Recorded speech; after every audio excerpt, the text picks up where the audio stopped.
Hello, Philadelphia! I'm Bruce Buffer. It's time for the Anthony Gorgano Show!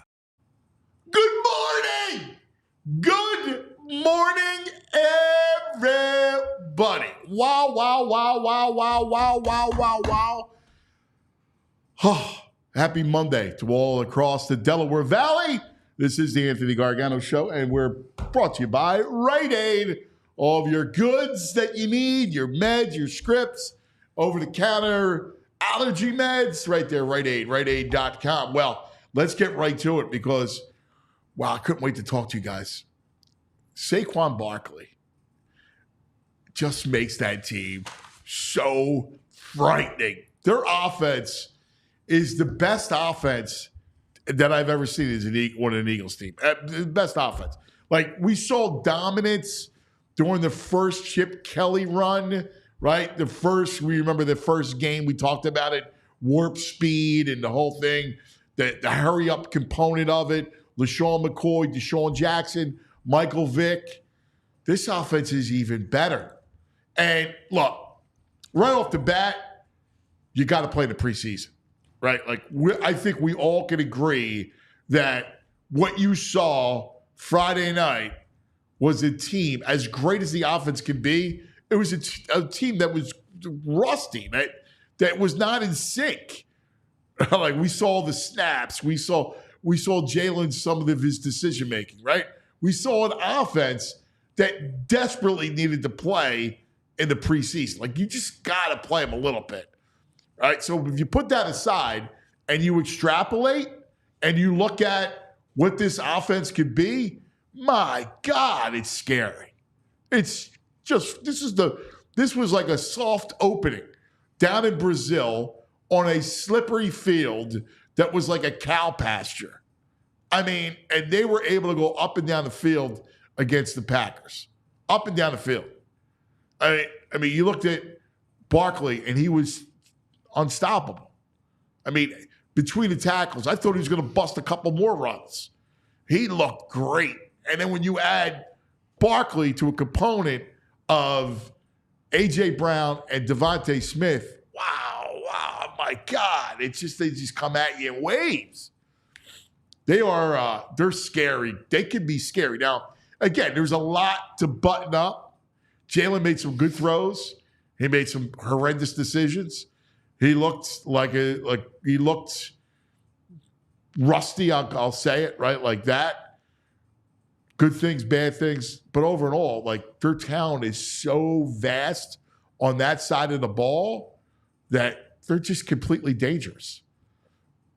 I think it's funny looking at the rest of the NFC and the landscape. If you look at how deep the offenses are, like, Detroit probably has the most weapons. Right? Like, but the Eagles are right there. I mean, Detroit has two running backs in Gibbs, right? And they got St. Brown, and you saw last night that Jamison Williams is just going to be just a stud, right? So you got a tight end, the whole thing. But the Eagles are deeper because the Eagles also have Hurts' ability to move. They have, I think, a third. I think they're even deeper, right? Like, because you got Brown or more top heavy with AJ Brown, Devontae. I mean, they're just scary good. And you look at the rest of the landscape of the NFL, and you go, all right, Eagles have probably the best offense. The Eagles and the Lions, both of them are going to be in it. We'll see the Niners tonight. Dallas looked good, right? Dak got the highest paid player, and he delivered against a good Cleveland defense. So Cowboys are going to be good. But I still think their skill people are thin. You're still rolling with an old Zeke. I look at the Eagles' offense, and I just go, look at this offense. It just comes at you in just waves. Defensively, couple good things. Zach Berman was amazing all over the field. Just flowed to the football. He was everywhere. That was impressive. Kenyon Mitchell he's a player. I looked at what he did.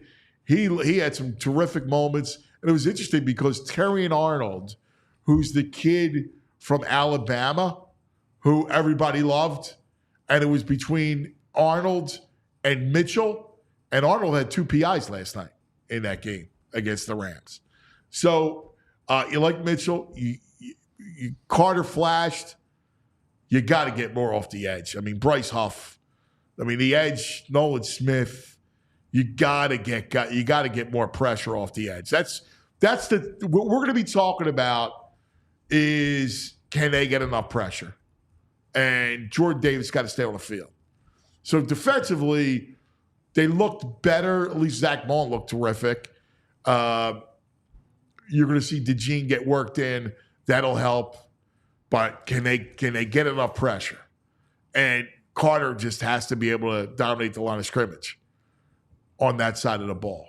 But all in all, I think it was a great debut. I looked at him and I go, you love what you see, right? And again, you have to extrapolate because there were some mistakes. It was sloppy. It was in Brazil. There was a lot of factors that made it look not as pleasing. A lot of flags. So all that stuff. But if you extrapolate a great offense, an offense that's the top 2 in the NFC.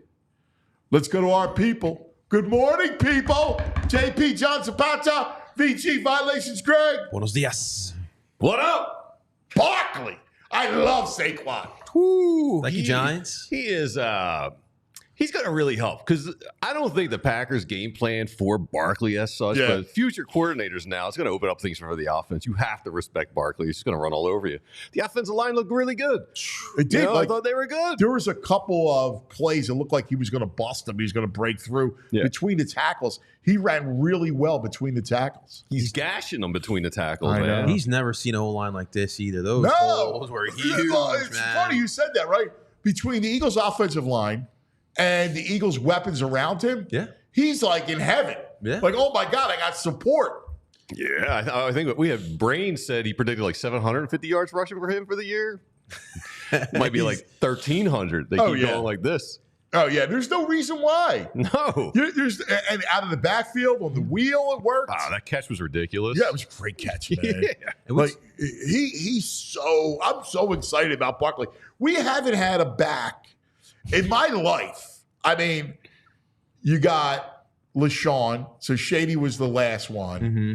Prior to that, I mean, I love Deuce as a guy, but Deuce was not like a game breaker. Deuce was like a workhorse. Right. He wasn't fun. He wasn't like a sexy back. Ricky Waters is probably the only one close to a sexy back. I feel like in my lifetime. Yeah. Barkley's so good at so many things. Then Wilbert when we were little. Yeah. If you want to have that power inside the tackles, he'll do that. If you want him to catch out the backfield, he'll do that. And he'll do it in a high level where we really, like, Shady was really shifty, right? But, like, he wasn't really, like, powerful running in between the tackles. And he does it all. You're right. Barkley is the complete package, and he's really good at everything. That's what we really haven't had in he's history. Unbelievable. He's such a great player. Such a great player. Like, you saw on display. Adding him to this offense, then the offense should be unstoppable. Dude, the goal line play where like he makes contact at the 3-yard line and just pushes himself in with his legs. Yeah. Unbelievable. So powerful, man. I'm all good. Like, I ditched that tush push. Yeah. Like, I'm out. Like, what no need for it now. What are you worried about that stuff for? Right. Just you got an elite back. Give the back the ball. I'm out on the tush push. Another thing we brought up before the season, right? All these weapons. Every game, it's going to be someone different. Week 1, it was Saquon Barkley. Maybe week 2, A.J. Brown goes off for like 8 catches and, 150-plus yards. You saw the other night. I mean, he did have like 8 catches, 100-something yards. He had 5 for 119. Yeah. He was that touchdown pass was what's insane. What's the breakaway speed? Like, he's not a guy known for his speed on that touchdown. Like, they couldn't catch him. No. I'm not gonna lie to you, on that touchdown pass, I told Skeeve still, I was like, he looks so much like T.O., man. It's so crazy the way he's able to get that separation. He's great. He's great. Like, he's just a great player. He's got great hands, strong hands. He's a great receiver. But his body is uncoverable. He could post you up like a basketball player, right? He's got speed like we saw it. He's tough. And he's mean. Yeah, he's tough, This is man. like Steelers, like Heinz Ward. Yeah. And Barkley's tough. I love this offense, man. This offense is unbelievable. Yeah. And then you got Devontae, who catches everything, who's sleek, right? And, what did he have? Devontae had 7 for 84. Yeah, he's sneaky. Sneaky good. Sleek. Yeah. People are saying Elegant. Westbrook, but Westbrook was great, but I didn't feel like he was not like this, man. No, well, he was never used, and we love B. West, obviously, but B. West was never used as that player, the bell cow. Right. Andy specifically never used him like that. So you can't. I don't think he was durable and not big enough for that. No. That's why you can't. But Barkley is like you got a running back. Like honestly, I've fallen in love with the running back again. Like the running back position was like the elite growing up was the elite position, right? And like Earl Campbell, like they would take like now you never use a first round pick on a back, right? Back in the day, they went top 5. Yeah, they were like quarterbacks. Penn State used to generate a lot of them. Yeah. Yo, a lot of love for the Blazer. The first football Monday, people were giving you props for the Blazer, man. Good. Yeah, I've never seen Cousin a Blazer before. That was the Fox 29 effect. Matt Hass, season starts, Cousin's all business. Never seen Cousin a Blazer. Well, Barkley keeps doing that. We're seeing more of Cousin the Blazer. I got to tell you, I'm so in love with Barkley. I am so excited to be able to watch this offense. And listen, first game, sloppy, you didn't play in the preseason.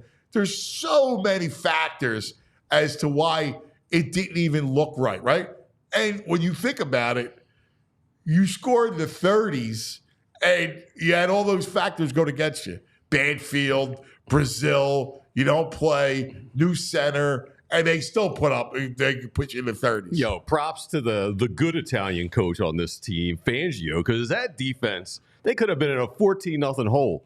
They come out huge points. Yeah. Huge. They plays when they really needed to. Yeah, it was Zach Berman. Wow. Zach Berge. Oh, my God. We got, what's amazing was on display was a running back and a middle linebacker. And a Mike linebacker. I'm in. Old school. I mean, like, really? when did we ever talk about a running back and a linebacker for the Eagles? Yeah. Thanks, Howie. It is awesome. Dude, he looked impressive. Yeah, and N'Kobe had a nice game, I thought. Much better than I anticipated. We were worried about those linebackers going to this game. The other Georgia guys. Jordan Davis may got to stay on the field. Right? Yeah, dude. He made one good play early and then you didn't see him. Right. You're looking for him. I kept looking for him. Like, where's he at? Yeah. Jet Carter, I thought popped. Like, there was a couple times where he flashed to me. Nolan Smith. Well, I know. Well, especially with the big boys in the middle, like that's gonna be the thing all year long. We know they have talent, but can you be consistent? That's what we're gonna be looking for all season long. And can you get pressure off the edge? Yeah. Where was Huff? Oh, did Huff play? Where was Sweat? Not a good week one. Right, Sweat got close once. Huff was invisible. Huff looks bad. Right. Your best edge was 40-year-old BG. Yeah. That's not good. I mean, seriously, he played the best of all the ends. There's no way if this continues. I mean, there's no way Howie's got to do something. Yeah. We're just talking about Reddick again, man. It's dude. Hassan, bring him back. Well, I know the fans like Vic Fangio's game plan too. We saw some blitzing early on in that first Packers drive on offense. Yeah. Saw some blitzing. He blitzed early. He disguised some You're gonna have blitzes. to. He confused Jordan Love a little bit. Yeah, I got to tell you, I thought, Can I also say I was out on Friday night games, 100,000% in. It was fun. Friday night game is if they're only going to do Thursday or Friday, move the Thursdays to Fridays. This city was bonkers. It was From crazy. South Philly, I was at tailgate parties in deep South Philly. I was in the city. Once 4 o'clock hit, it was mayhem in the city. Everyone's off. 90% of the people are off on Saturday. they should do that. Woo. They really should. I know Friday night, high school, Friday Night Lights, the whole thing. It's why the NFL has always kind of steered clear of that. Mm-hmm. But it's so much better Friday night. Having the day off, it's so much better than Thursday. Yeah, for right? sure. Like, I love Thursday night, but, your product is that much better. It's an extra day to prepare. The PHLY party Yeah, I was was gonna say. happening. It was packed, and people were having a good time. We were lit, as the kids say. It was Yeah. packed. Yeah. Packed Everyone that was second lit. floor, cuz. Yeah. What was that? What did you have?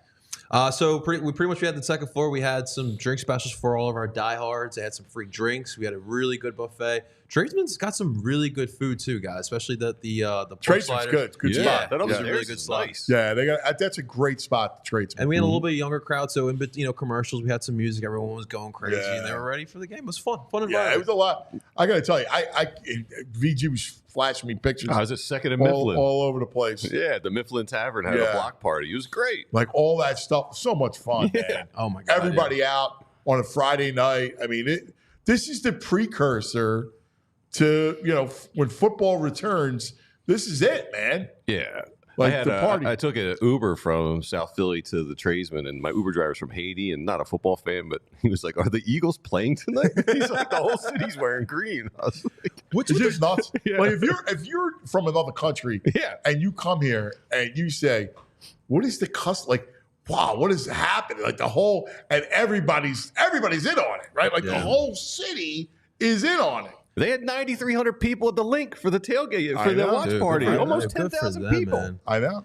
What's with this karaoke bike I'm seeing around the city? On my way to Tradesman, I saw one, a bunch of dudes in the back Kind riding of their bikes. annoying. They were like, all throughout Chestnut and Walnut. Yeah, they go through the night singing in the back of this. This is new to me, Yeah. VG. It's all right. People have fun, they have fun. I have Yeah. a good time. Like Yeah, if you yeah. want to have a good time, Yeah, yeah. I got no problem with that. Yeah. But all right. So you look at the landscape around the NFC, Yeah. and the Cowboys looked greatly yesterday. Let's be real. They're the darlings. ESPN this morning. I These know. stories. After I mean, they everyone won, dominated. Super Bowl, Cowboys Super Bowl. Yeah, they dominated the Browns. Now, Deshaun Watson stinks. All right, he's horrendous. That's putting it kindly, man. He's awful, and they feasted on him. Yeah. And listen, God bless. Like they play well. I can't say they didn't. Are their backs going to hold up?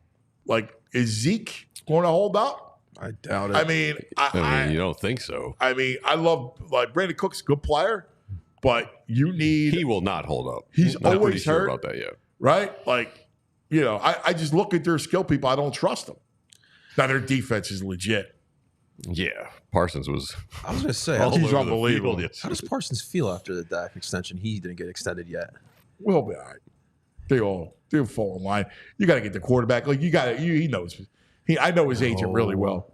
I mean, Andre's his agent, Andre Odom, who's one of our guys that comes on. I mean, And yeah, and they get the landscape. He's fine. you got to give them respect. I mean, the Browns, they're a good defense, They're a really good defense. and the Cowboys' offense looked good. They're a really good defense. Yeah. I mean, no joke. And they look good, which is actually makes it fun Right. because Competition. it's Eagles and Cowboys, man. Yes. Are you kidding me? Yeah. Like that's awesome. Yes. Giants blow. Oh Right? man, I The got some Giants great are- Giants nugs coming up. Awful. They stink. They looked Thank you. awful. They played awful. They're hideous. I didn't understand any of the Giants' love. Like No. what is up with them? They're just an embarrassment. They stink. Phew. They're going to be awful. Daniel Jones had no time. He's got no confidence whatsoever. Well, no, he's bad, and they had no time. And he's got one playmaker, Neighbors, and all you got to do is roll coverage. They have no running game. They're awful. And Washington is going to be bad too. Yeah, I mean, Jay Daniels is going to take a minute Right. to tell you whether or not he can play or not. he didn't look great. I think he's got ability. Yeah. I do. But again, he's slight and he ran a lot, right? He didn't complete a lot of passes. He's got to, he's got to find his throwing lanes, his throwing windows. So it's a 2-team division. Yeah. Yeah. And it's I think after tonight we'll see it's a 5-team conference. I think the 2 teams who played last night, the Rams and Lions, are good. Eagles, Cowboys are good, and the Niners are going to be good. And that's about it, I think. Yeah, I'll tell you the one thing. The Rams is one thing that is their Achilles heel, O-line.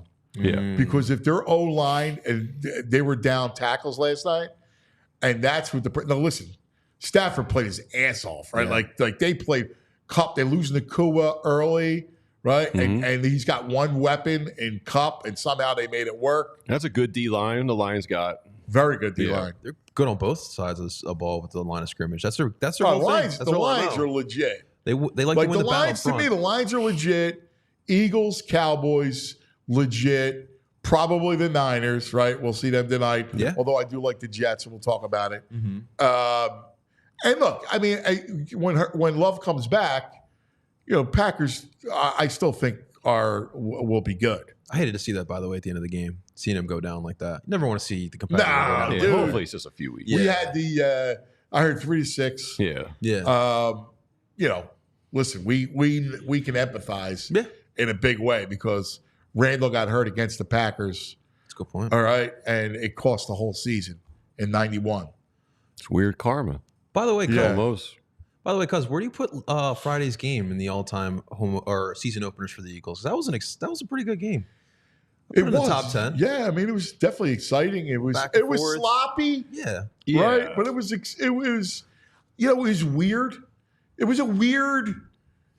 The lighting of the stadium was weird. Yeah. Grass. The stump. grass was bad. Like that was like a Short. cow pasture. A short soccer grass. Right. Like I mean, it was a win, but it wasn't a great win. Like afterwards, people were like, it was sloppy. well, I'm excited because I'm extrapolating what their offense could look like. I saw bartender Phil Saturday night, and he was like, they did some nice things.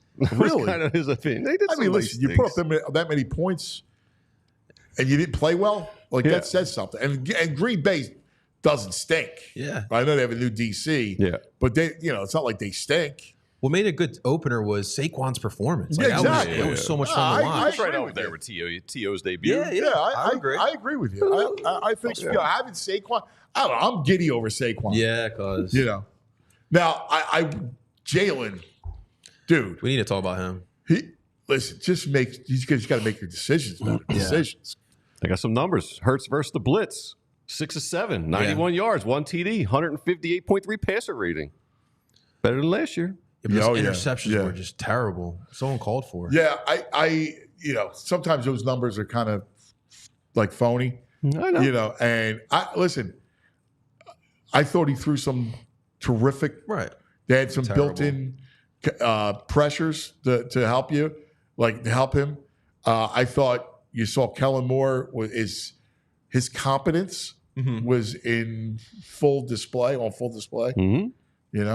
Yeah, you were right. They got to play in the preseason. I mean, after that collapse, you have a new system, and I think you're just going to see the rust. I think they're only going to get better, and Kellen's all down with throwing Barkley, giving Barkley the ball, so I'm down with that. Especially the fact that you have a new center, too. Like, that's stuff that you can work out during some preseason games. What I liked was Jalen, they gave quick hitters to Jalen against the blitz. Yeah. And he did well on those throws. Yeah. Those first read throws were good. His problem went when the play, he had to make second and third reads, right? Is where his pocket movement wasn't smooth. Now, I don't know if that's the field or whatever, but he didn't slide, right? Right. He was looking to run again. You got to go through your progressions. Yeah. But again, Yeah, it's a first game with the new system. I said the same thing. Yeah, it'll come. You got to do that with a curve. And again, there was the field issues, and you got to iron out a bunch of stuff. and You the don't play, you got travel. to play. It's just a whole weird game with the travel and the field and I just no look at- home team. It was like a neutral site game. I mean, Yeah, it right. was a neutral site game, but it was supposed to be an Eagles home game. But I got to tell you, I just if you extrapolate, I'm excited. Yeah. I'm excited. I think that offense is going to be legit. I'll bump it up. I went from 11 wins. I'll go 12 wins now. Look at Bump it you. up. Yeah. I like it. Well, we do have the Monday 5 that we're going to get to in a little bit. Coming up, we'll get to Zach Berman. Looking forward to Zach. Z-Berm. Take it away, JP. Absolutely, guys. Well, listen, hopefully everyone had themselves a great weekend.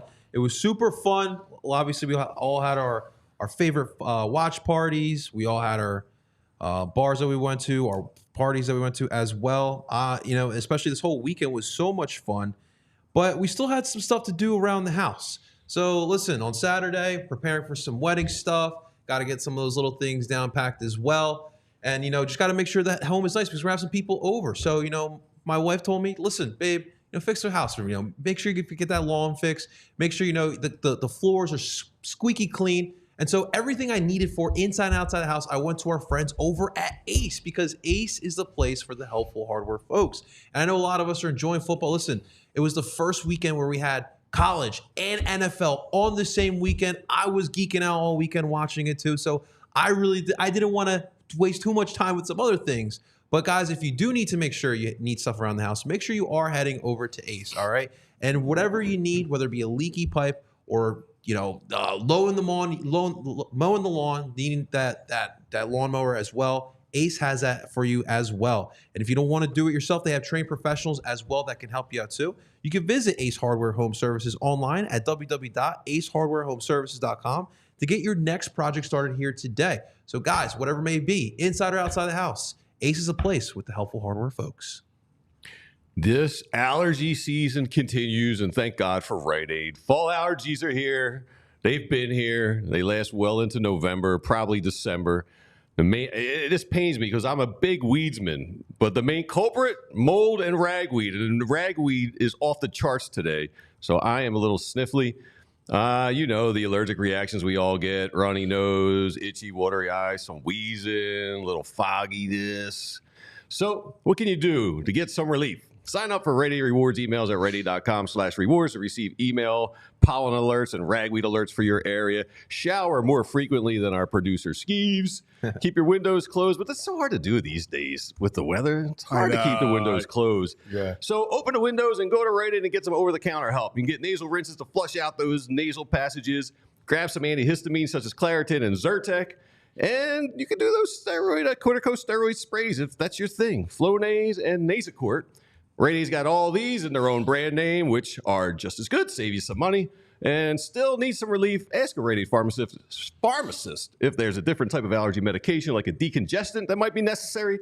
And you can always ask those pharmacists for recommendations on ways to get more relief during these evergreen allergy seasons. All right, VG. Thank you, buddy. One college note. Oof. Notre Dame losing was horrible. Almost made my best of the weekend. Oh, my Go God. Huskies. You kidding me? And then the best of college football, Nebraska. All right. All over Prime. Prime and Yeah. Son. Oh, that was the best. Matty Rule, baby. It's the best. That was great. Well, let's give a shout out to the Cuse, Yeah, I too. was Little looking cash at for the Cuse. Brandon, you put were it all away. over I that. told you. I made money on that game. Well, because Outright. of the local quarterback. Yeah. Put it away. Outright. This guy. I've been aware of the You didn't win. You didn't win no Yeah, money. You come didn't win on. no money this weekend. Listen to the Brain and the Cuz. I like the quarterback a lot, so I told you they're good. No, I was in on that Nebraska and Penn game. State was able to what? Nebraska, I was in on that game. Yeah, it was great. It was great, Ski. Colorado Texas is stinks. legit, cuz. Oh my God. What's that? Texas is legit. Oh yeah, Jeez. yeah. They destroyed Michigan. thumping And that was something. They're really good. Yours is good, and tells you Michigan's got no answer. I know. That's why we did like Texas in that game. All right. This portion of the program brought to you by the Bet Park Sportsbook and Casino app. That's right. Download it today. Now let's go to our man who was on the scene. He's back stateside after a whirlwind trip to Brazil. The great Zach Berman joins us. All PHLY Eagles. What do you say, Z-Berm? Glad to be here. Happy to talk Eagles, but if you want to talk Syracuse football, I'll do that for the next 20 minutes too. Kyle McCord, Fran Brown. Here we go. I'm all in on that group. Well, I like McCord a lot. He's a local kid and he can play. And they beat Georgia Tech. It was a good win, man. They were up big. Georgia Tech came back to make it a game, but they were rolling. They were up by like 20, 21. But nobody cares about that. We care about the birds, all right? And so all in all, if you bundle it, what do you say? Look, Jalen needs to play better than he did in terms of he can't have the mistakes he did. But I think there's a part of the scrutiny here that can be a bit overstated in the sense of the Eagles scored 34 points and they turned over the ball in their in their red zone, right? I mean, I don't want to say they scored 34 points with ease, but there are a lot of teams in the NFL this morning, a lot of fan bases in the NFL this morning that are trying to figure out how their teams can score into the 20s, right? And the Eagles, their stars look like stars. When you talk about AJ Brown, Saquon Barkley, Devontae Smith. Devontae Smith was money on that last drive. Oh my God. I take away that if Jalen can just make some of if he can clean up the decision making, you saw the firepower defensively. They need to limit the explosive plays. We know that. 1 of 4 in the red zone though. That's huge, and that's what kept them in the game defensively. So I thought what Nick Sirianni said after the game, where he said like, I'm not going to let you guys make me down about this game or make me down about this win. I think you put up 34 points on the Packers when your quarterback throws 2 interceptions. That's a good sign. Yeah, I'll be honest with you. I felt good, because if you extrapolate the offense, that offense, again, I mean, with Barkley, I love Barkley, right? So I'm excited, geeked out of having Barkley and a true bell cow that they really haven't had. I mean, you had Shady, and then before that, B. West, Deuce weren't really the bell cow guys. And, you got to go back to Ricky Waters. So I'm thrilled having this elite back in Saquon Barkley. And I look at this offense and go, my God, you just started. You had no preseason, which they need to button up, man. Dude, like, they got to have that. You had a new center. You have a new OC. You had one joint practice. You got to play him more in the preseason. That would have been my only gripe, because I think that irons out some of the stuff, because they really looked a little bit. So through that, the field was a cow pasture, right? So through all those things, it was in Brazil, and the offense still puts up 34. That to me is scary. Yes. So a few things there, because you're right. Now, Sirianni said, he was walking off the podium down in Sao Paulo. He says, "I know you guys are going to ask me about the preseason playing time," and I said, "Well, I guess your response. What would your response be?" He said, "A 4-0 in season opening games under him." Right. So he thinks what he's doing is working. Right now, they did look sloppy, and in particular, the quarterback center or the center quarterback exchange needs to be cleaned up. The penalties, they didn't work on kickoffs really during practice. They had 2 penalties in kickoffs, right? There's things they need to clear up. From Sirianni's perspective, and I'm not saying he's right, he thinks the element of surprise, the competitive advantage you get there going into week 1, trumps putting the guys out there in the preseason. But as far as the overall, for season opening games, surprise, real quick, you're not showing anything. It's not like you're like you're going to show your offense. All you're doing is running basic stuff just to get a flow and a rhythm down. That's really all you're doing. Well, you're right. I mean, something as simple as Jurgen snapping the Hurts, right? You want more reps there that are not practice reps. So right, you just want game. It's just simple, right? Just game. Sure. That's why I would disagree with Nick. Yeah. But then when I look at season openers and I try to say, all right, what's sticky and what's not, like what's an indication of what's to come and what's an aberration. And I think of what's an indication to come are your skill players, because every week you go out there, I don't know who the defense is going to key in on. Saquon said after the game that he's probably the 3rd guy on scouting reports for other teams, or he's not even in the top 3. Now I wouldn't go that far, but every team tries to figure out where AJ Brown is on a given play, and he can still get a 60+ yard touchdown. Devontae Smith, everyone knows where Devontae Smith is. He can still make those 2 clutch 3rd down catches late in the game. And Saquon, it just he's that. First off, the touchdown catch along the left sideline, outstanding catch. I mean, that's like Corey Clement in the Super Bowl. I know. But overall, just the way he runs. The physicality, there have been questions in his career about the vision. I think in this Eagles offense, he's not getting touched that early. So I think that he kind of gets a little bit more space before he has to make that decision. Yeah, dude, there was a couple times between the tackles where it looks like, he's going to break it. And he broke the one. Like, I love the way he runs between the tackles. I got to tell you. And having Becton in the run game is a big deal because he can run block. Yeah, I was really impressed with Becton. When I watched it back, you can see why they wanted to do Yes. this. The physical, like the physicality. Jeff Stoutland has always preferred bigger guards, and it's not something you see elsewhere in the NFL. I mean, they had he calls Brandon Brooks his prototype there, and you don't typically see these 6'5", 6'6" mauling guards like this. But and I think you brought up this point to me over the summer, and you were absolutely right, Anthony. Is when Becton's inside, it kind of I think it helps him with some of the speed, some of the speed rushers he has to face on the outside. He's kind of in that phone booth. He can rely more on the power, and that was so evident. And he does have really good athleticism for his size, so he can get to the second level. And you saw that on a few runs. But with the length that he brings and the size that he brings, if he gets his hands on you, you're getting a gain on that play.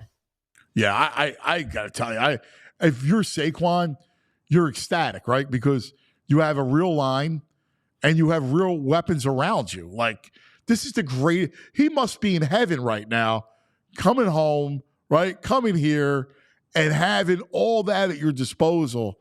Oh my God, it's a dream for him. Yeah, so think about this. Friday night, Saquon has this 3-touchdown game for the Eagles, flies back from Brazil.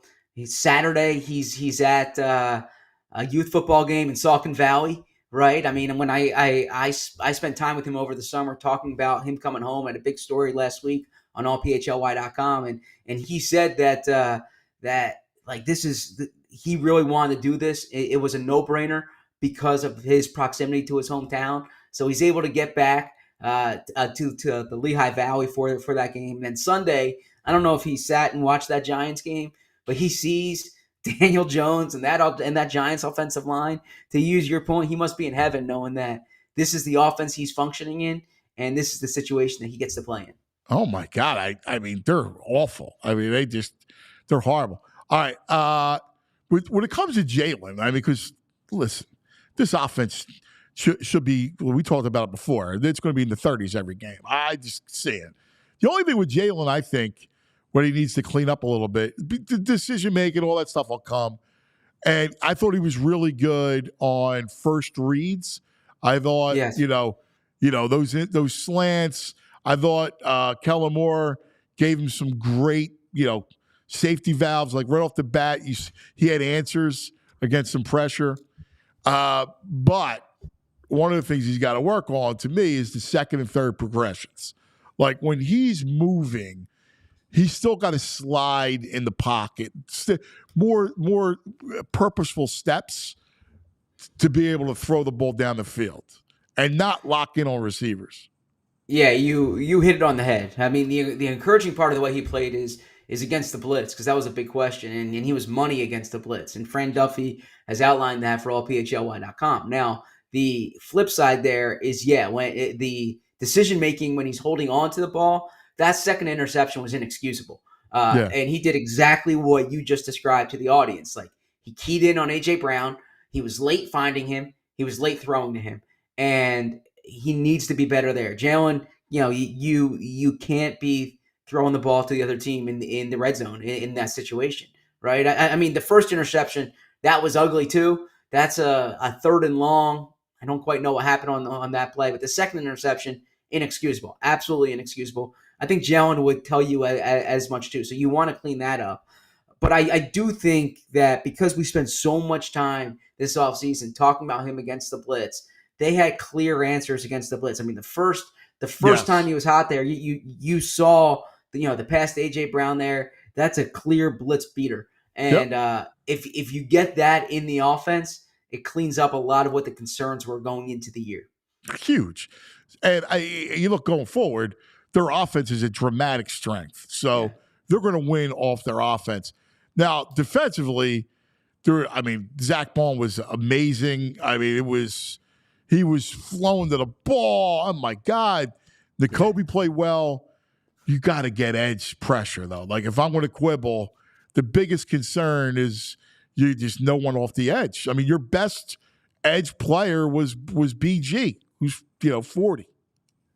You're absolutely right here. So first off, with Zach Berman, I have a piece that will be up in about a half hour. I spoke to Zach Berman after the game, and then I look at some of the numbers that he had with the Saints. Like this is unreal compared to what he's done in the past. He's never had more than 7 tackles in a game. He has 15 in this game. He has 2 career sacks going into this game. He has 2 in this game. The Eagles, like I said, 1 of 4 in the red zone. I thought Zach Berman was huge down there. This was a priority signing for them. I kind of questioned the way they envisioned using him. They were right and I was wrong because he does have the instincts to play on the inside. And when I spoke to Nick about him during earlier this summer, the emphasis was like physicality, that he brings a physicality, and you saw that. But moving on, I guess moving past Berman, you hit it on the head in terms of the edge pressure. That was my biggest question going into the season from this defense. You lost Hassan Reddick. Where's the edge pressure coming? And you spend $17+ million on Bryce Huff. Like we talk about Saquon Barkley. He was the big name signing, but the big money signing for the Eagles was Bryce Huff. And Bryce Huff did not play like a big money signing in this game. First off, he didn't play as many snaps as I anticipated. Like there's little reason why Brandon Graham should be playing more than Bryce Huff or comparable to Bryce Huff. I don't know if that was injury related. He might have been dinged during the game. I'll find out more. I'm going to talk to Sirianni today. We'll find out more there. But yeah, Bryce Huff is a $17 million plus player. You need to see consistent edge pressure from him. That's why he's here. And then elsewhere, Josh Sweat, Nolan Smith, like these guys need to get to the quarterback. And I thought Jalen Carter, his penetration was there. I thought there were times when he looked tired out there. Now he took a lot of snaps, but that's also something to monitor going forward. Quinion looked like a vet out there to me. He looks like a stud. He's got some swagger. We saw that he had like some swagger in training camp one-on-one against A.J. Brown, but he looks like he's full of confidence. Is this something that he exudes? Like if you hear in the locker room with him and stuff, does he seem like mentally he's 100% in on it and confident? You hit it on the head there. That's the number one thing that I hear from his teammates is this is not too big for him. And you kind of have that question, someone from Toledo, right? Yeah. But his first rep against A.J. Brown, he's talking trash. His first rep against Devontae Smith, he's talking trash. And in this game, you saw like the stage was not too big for him. He's making plays on the ball. He's aggressive. I think what you saw on Friday night is an extension of what's happened in camp. And it's kind of an illustration of what his teammates have been saying about him, that he's a rookie from a smaller school, but the stage is not too big. You know what's funny? Did you see last night Terry and Arnold? Two PIs last night, and I'm like, woo, man! Kenyon looks terrific, man. I thought the same thing as VG. He looks like a vet. Like that was. I think VG's spot on. And I'm watching Arnold, and Arnold looked young last night. Yep. Yeah, and look, if Howie was on the show right now, Howie could say, Zach, I'm wrong, you're right. Or Zach's wrong, Howie's right. Because I thought of those two, I liked Terrion Arnold more in the sense that I liked the Alabama pedigree. I liked the fact that he was younger. I didn't love the time speed from Arnold. Quinion had the better time speed. But I guess I just trusted the Alabama pedigree more. And I thought Quinion, I really like what I've seen throughout the summer from Mitchell. I give the Eagles credit for keeping him on the outside. I was wondering if they were going to move him inside. And I didn't think Avonte Maddox played a great game inside. But Quinion can play on the outside, should stay on the outside.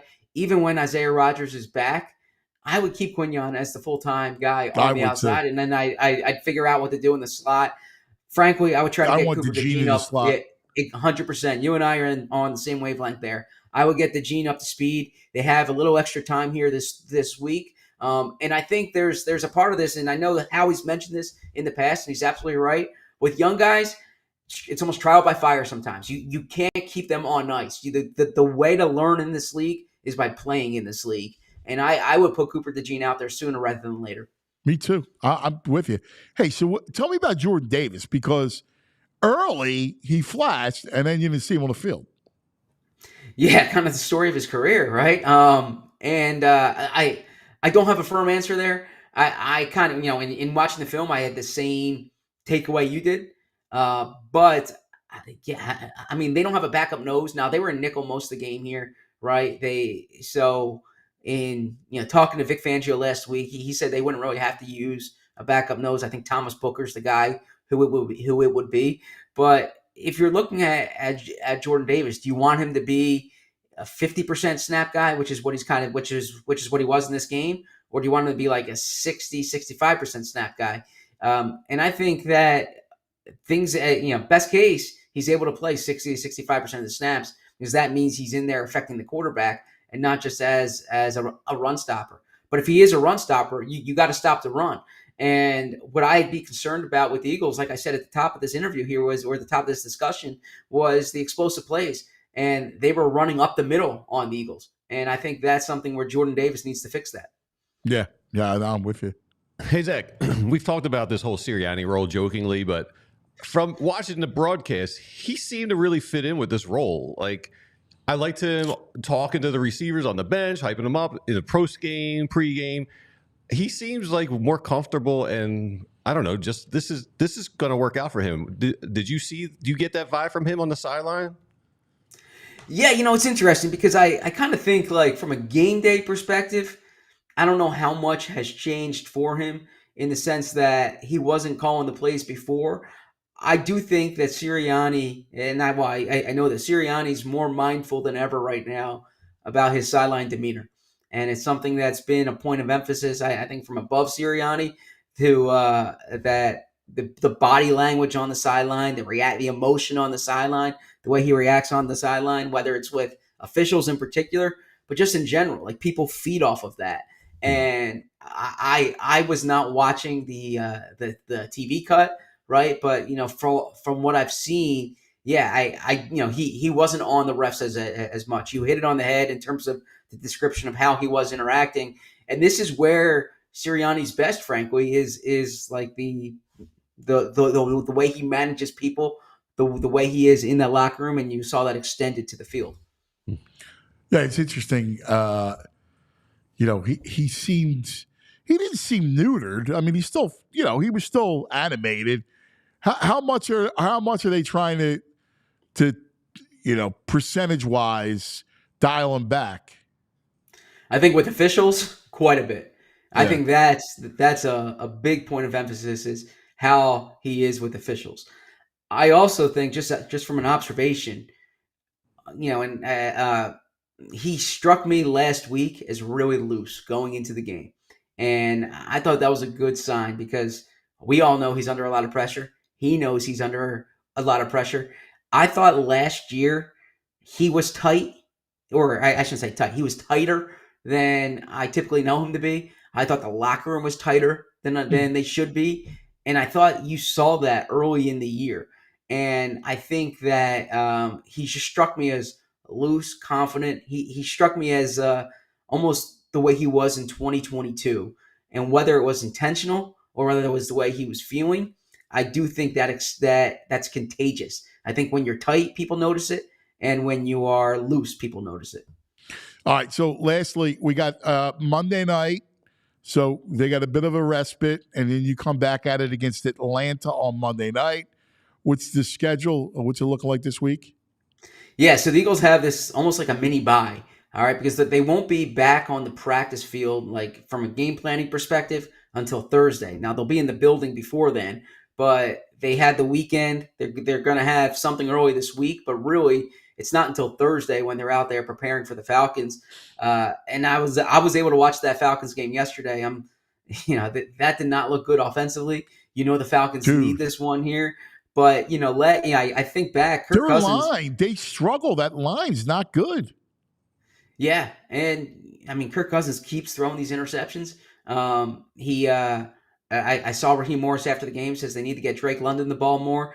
But I'm paying close attention to this because Darius Slay has played well against Cousins in the past. He had that 2 interception game actually on a primetime game to open the link in 2022. And I think this is one that the Falcons badly need. But to answer your question, the Eagles are back at practice on Thursday, and they'll be in, I think, for a workout earlier in the week. Was that Pittsburgh's defense or more their line? Good question. I think more the line, but I mean, TJ Watt was all over the place there. Yeah. Pittsburgh's defense does this often, but I thought with Kirk Cousins and the offensive firepower they had, you see more than what they showed. Yeah, and David, it's weird. I still think they underutilized Bijan. I agree, and I could say they underutilized Pitts. I have a soft spot for Philly guys, but the fact that we're talking about Drake London, Kyle Pitts, Bijan Robinson, and they only scored 10 points or thereabouts in the game. Yeah. That's problematic, especially when you just went out and spent $40 million on a quarterback. Yeah, I'm with you. Zachariah, 2:00 today. 2:00 today with Bo Wolf. I haven't been in studio in a week, so eager to get back in there. Nice. You miss. What do you miss the most about Brazil? The steak or the coffee? The steak, for sure. Yeah, definitely the steak. I like it. Thanks, my brother. Zachariah. How about it? Like the way you keep them out of trouble. You didn't even give them the women as an option. The eye candy in Brazil. Nice. No. Yeah, just Zach's wife. I was going to say, did a hell of a job. In fact, they should have made mention to him about she was the MVP of the coverage. Yeah. Tweeting. She was the ghost tweeter. Yeah. And she did a great job. Diana Rossini did a nice little on the wives. Yeah, a little tweet thread about her. I guess she was getting competitive, trying to make sure she would beat out How great is that? Jeff McClain's wife or someone else's wife, or E.J. Smith's wife. Yeah, isn't that great? That's awesome. That's fantastic. I love it. All right, don't forget, we're brought to you by the Bet Park Sportsbook Casino app. Let's talk about the grind. No, Brad's away. Got a little bit of Brad. He's going to make it. He's making got some Brad. appearance during the grind. We got a photo of Brad. We got some video of Brad. Here's Brad. France. That is actually at a wedding in Istanbul before he goes to the south of France. Oh, okay. So yeah, that's him all dressed up. Yeah. And he's apparently in Saint-Tropez. He gave us a pic. He threw a pic out to the public last night. Oh, he did? Yeah. Okay, what's his pic? This guy.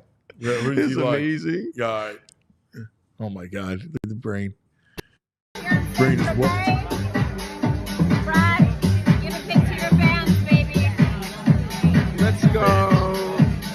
Jets getting, on tomorrow night, Jets getting 4/4.5 against San Fran. I think it's a 50-50 game. I love this dude.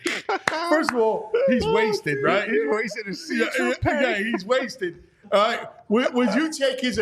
I almost want to go back because I like the Jets too, right? And I'm looking at him. He's like, yeah.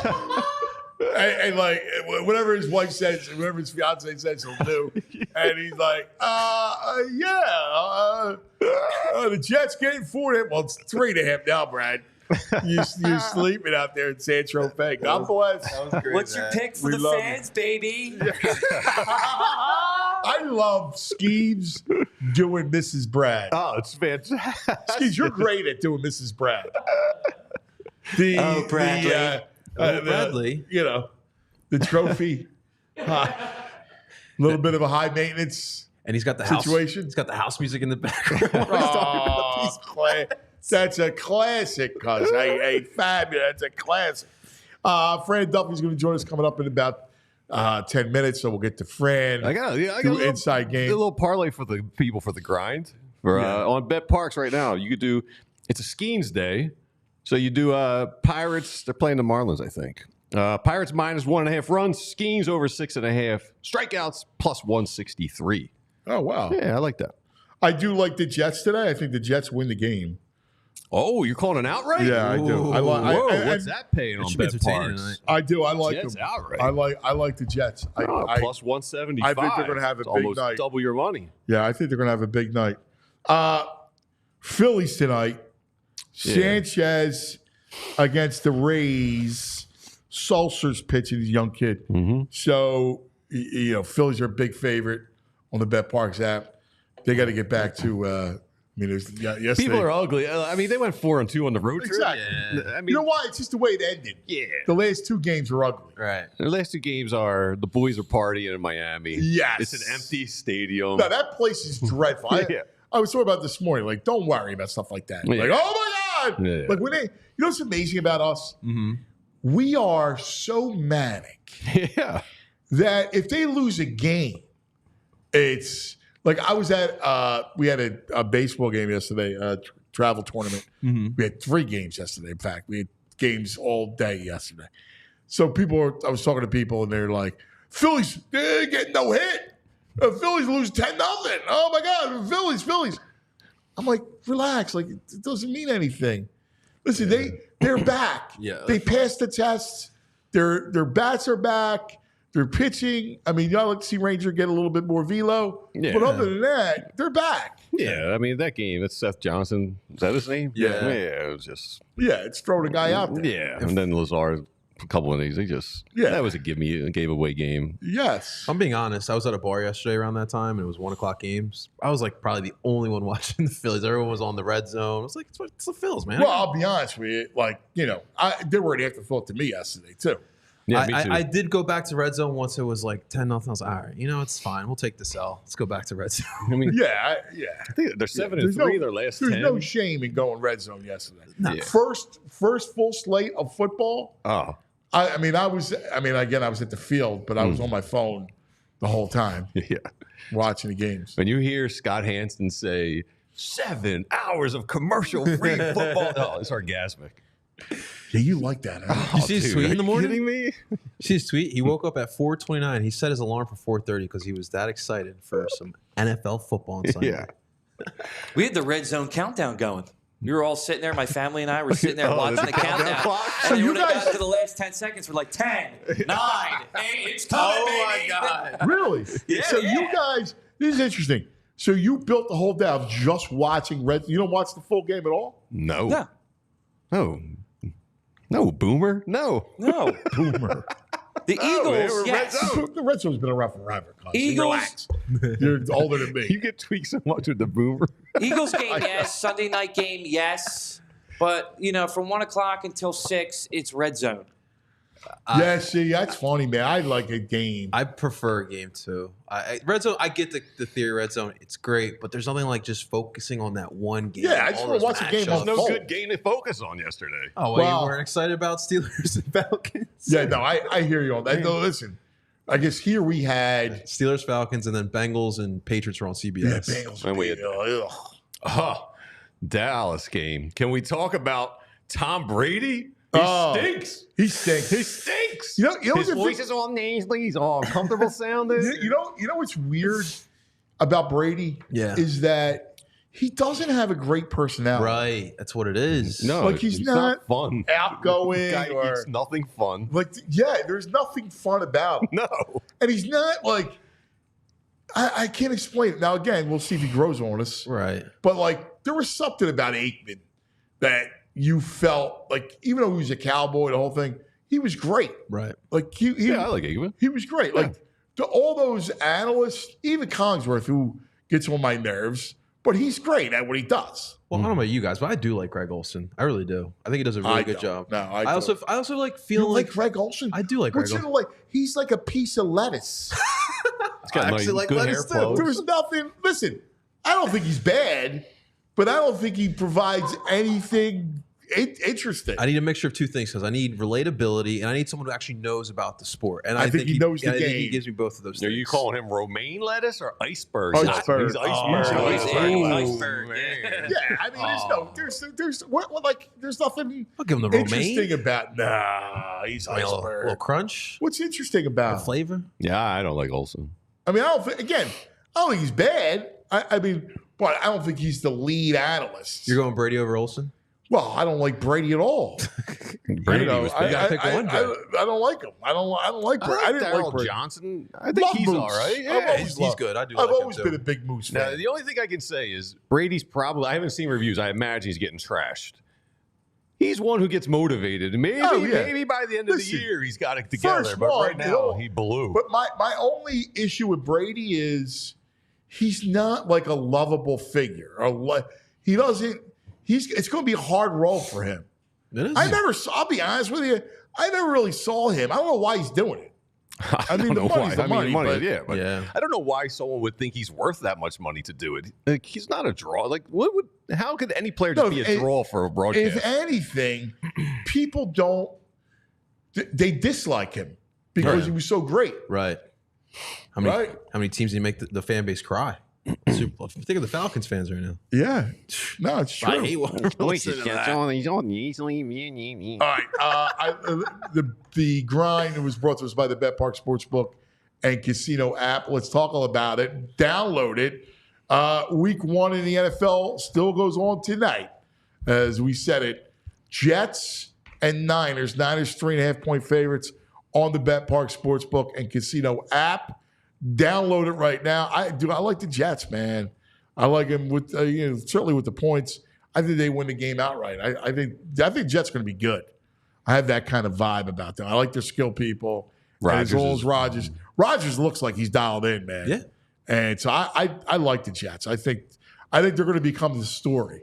Like they'll be the story, the early part of the story. You saw it yesterday. The Cowboys took over all the national kind of thing. Dak gets the big contract. Oh, yeah. They destroy Cleveland, right? And I can see the Jets get a lot of the AFC love. Oh, man. If they become the story, Goodell's just going to be strutting around in like baby oil. Yeah. Rodgers back, New York back. Yeah, I can see Especially it. with the Jets stink and they need a New York team Yeah, to be no, good. I can totally see it. Giants are awful, without a doubt. So download the BetPark Sportsbook Casino app. New customers, you still got a chance to get the Super Odds Boost. Yes, 50-1 Super Odds Boost. Now, to win, whoever wins the title, you could bet you'll get 50-1 if you're a new customer and download the app, make a deposit. 50-1, that means for the Birds. That means for any of the other favorites, Detroit, Kansas City, you get 50-1 odds.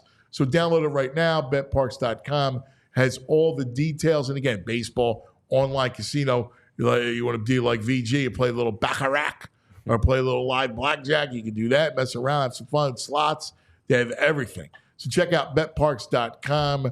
You got to be 21. If you have a gambling problem, call 1-800-GAMBLER. You got to be in the PA, New Jersey, Ohio, Maryland, the BetPark Sportsbook Casino app, JP. Love it, cuz. All right. Well, listen, cuz helping you get in some money in those pockets. So let's make sure you are managing that money as well. And obviously, we don't like game managers as our quarterbacks in the NFL, right?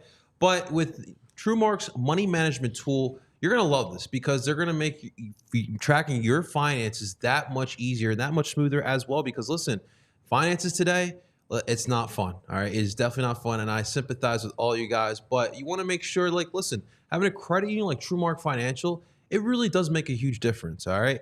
And not only with their money management tool, through their mobile banking app, can you manage all your finances, but you can budget for kids' sports leagues, which is big. Create a separate budget category for sports expenses. You can track all your costs effectively. You can see it all right there, right on that free app. It's visible for everyone's eyes, or for your eyes, I should say. So it's very, very easy. And of course, guys, you can start those financial responsibility discussions with your kids. I promise you, it is never too early to start those discussions, and TrueMark Financial makes it easier for you as well. If you're traveling for some of these away games, all right, we got some good ones this season. You definitely want to make sure that you have that mobile banking app. My favorite feature on there is, everyone's been there before where you happen to lose or someone steals your card. It's a scary time when that happens. But with that mobile banking app, you can actually lock your card and you don't have to worry about it after that.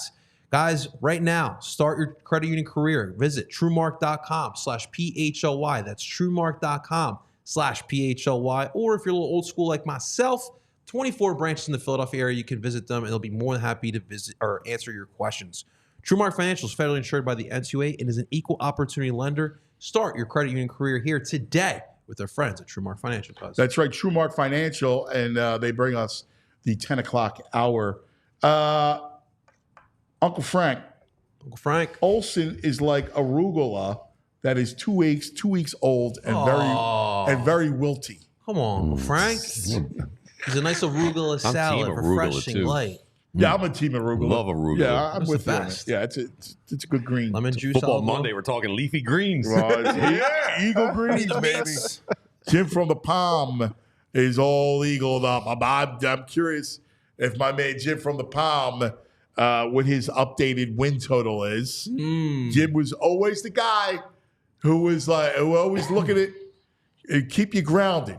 When I'm going, Eagles Super Bowl, he would keep you grounded.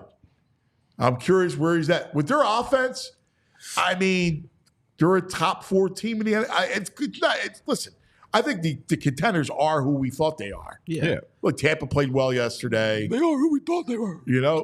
We'll see. Right? All right. Joining us. They are. Who was that? They May, are who we may thought Denny they Green were. rest in peace, Oh, man. That was great. Denny Green. He had a great rasp. Yeah. All right, joining us now. What an incredible football man. You got to get his work on Diehards. My God, he gives you the breakdown. If you geek out like I geek out, you want Fran Duffy's breakdowns. They are tremendous. Good morning, my brother. What's up, gentlemen? Exciting football Monday. Excited to dive into it with you guys.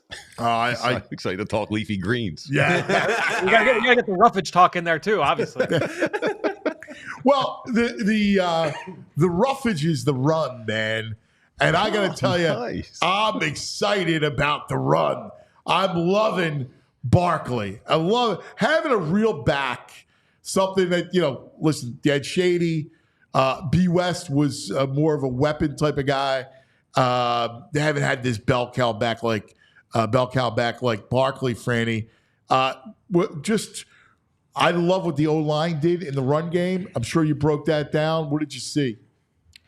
Yeah, I mean, Saquon was outstanding. And Anthony, as I was watching, I thought we haven't seen a running back performance like this in a single game since at least LaShawn McCoy, right? And so we're talking over a decade at this point. I think when you're looking at Saquon Barkley, his explosiveness, his power, his balance, all of that showed up. What I was really encouraged by as well, because to me, the knock on Saquon going back to his days at Penn State was that at times he could be a little bit too gun shy to try and bounce things outside or put his foot in the ground and cut back against the grain. He didn't always trust the offensive line, the system in front of him to be able to work for him. And so I thought it would be a little bit of an adjustment for him going into this Eagles offense, a new ecosystem where he can thrive.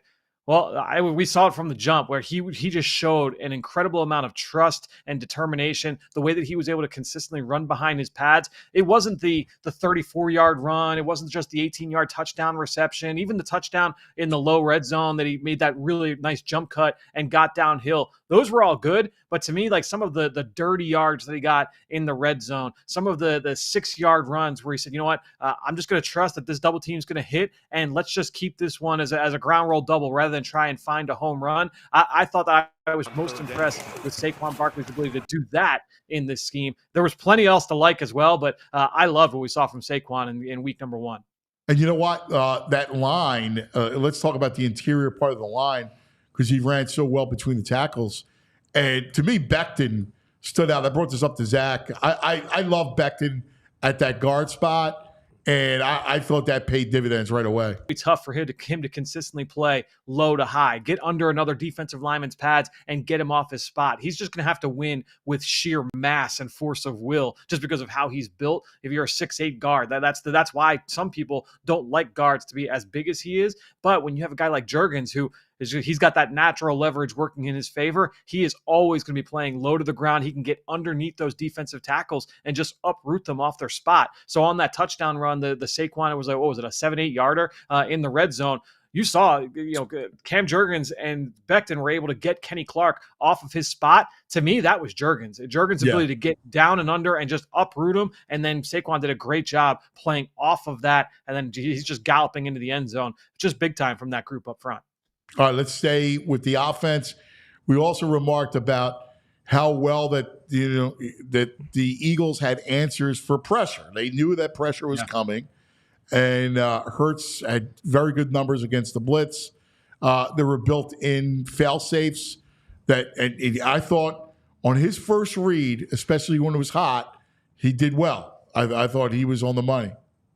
really decisive. And to me, that's again kind of showing a comfort and an understanding of the system and where the answers are against certain things. Because typically coaches, okay, we call up a play. It's not like when, we play, in the backyard with our friends, we're just trying to, we're looking left to right. All right, who's going to be open? You have to understand, what's the coverage? Is it man? Is it zone? Is the middle of the field open or is it closed? Is it going to be cover 3 or is it going to be cover 4? Is there pressure? Is there a stunt? Is it 3-man coming and it's 8-man dropping? All of these things come into play. Where are my best players at? Where's the matchup? Did a guy on the defense just get injured? All of this stuff is going through your head. And so having an understanding of where your answers are against pressure, the A.J. Brown 20-yarder on 3rd down is a great example where they've got a 6-man front, Green Bay. They've got 6 guys up on the line of scrimmage. And so the offensive line, they account for 5, and then the running back, Saquon Barkley, he accounts for the 6th. If anybody else up front, or if anybody else outside of that front comes, that's going to be on Jalen Hurts. Well, Green Bay, they drop 2 defensive tackles out. They bring the slot corner.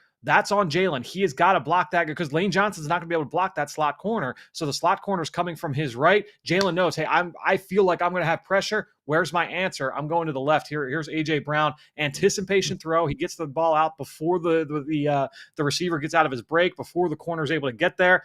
AJ catches it, and he's able to create yards after catch because the ball got there so early and so accurately. He's able to create yards after catch. It goes 20 yards for a first down. And there was even another one a little bit later where you see the throw to Grant Calcaterra over the middle where they're blitzing from the left side. The linebacker that was on the right, he goes over to replace the linebacker that blitzed.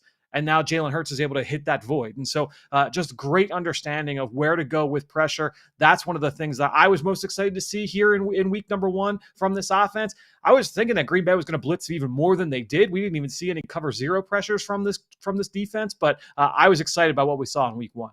Yeah, I was too. Let's nerd out a little bit. And I love nerding out with this. Fran is my new toy. You're like Xavier Worthy to Andy Reid for me. I'm like, oh, this is great. I'll take it. So Kelsey, let's look at where, losing Kelsey. And Kelsey called the protections. There were a couple times it looked like they were in the wrong protection, that there was some pressure right off the edge where it looked like they needed to block down. Did you see that? Yeah, I mean, there was the one certainly that where Lane Johnson, the guy goes right by him. I think what the offensive line thought was that, hey, you know what? We got the defensive line to jump. Let's quick count them. They used to call like the oogie boogie, where like Jason Peters used to be so good at this, where they would try and get the early snap, get the defensive tackle to jump, and then if the offense jumps, that's an immediate flag, right? And so they tried to be able to catch those guys.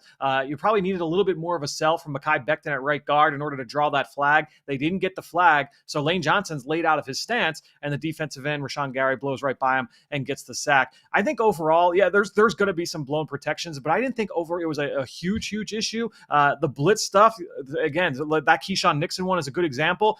That's on the quarterback. That guy is going to be clean, so Jalen has to beat him with his arm, and more often than not in this game, he was able to do that. Yeah. No, I got to tell you, I love where the offense is.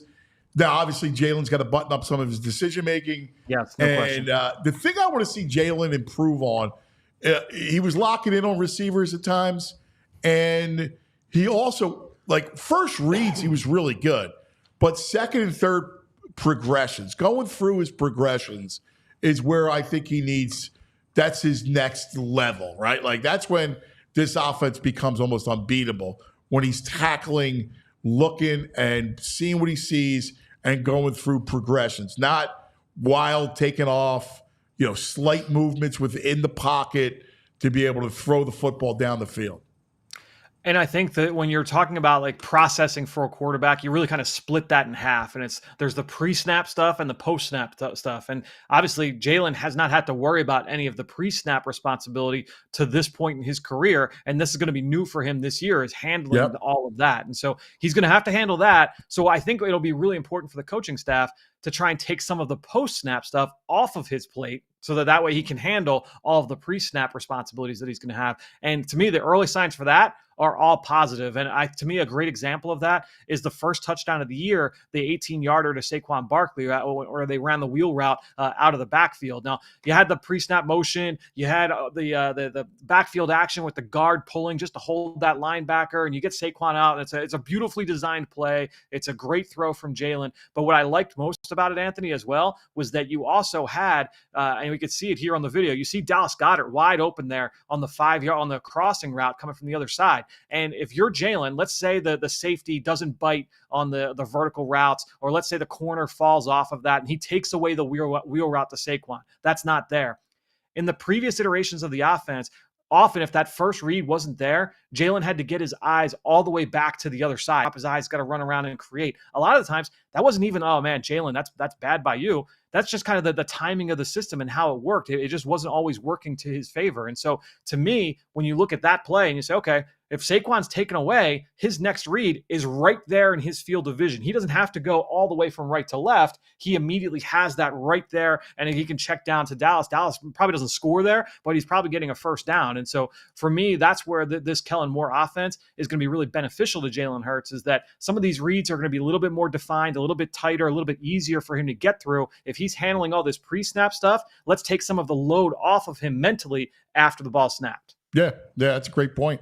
Did you see, was Dotson open? Did you see him at all? I mean, he only targeted him once.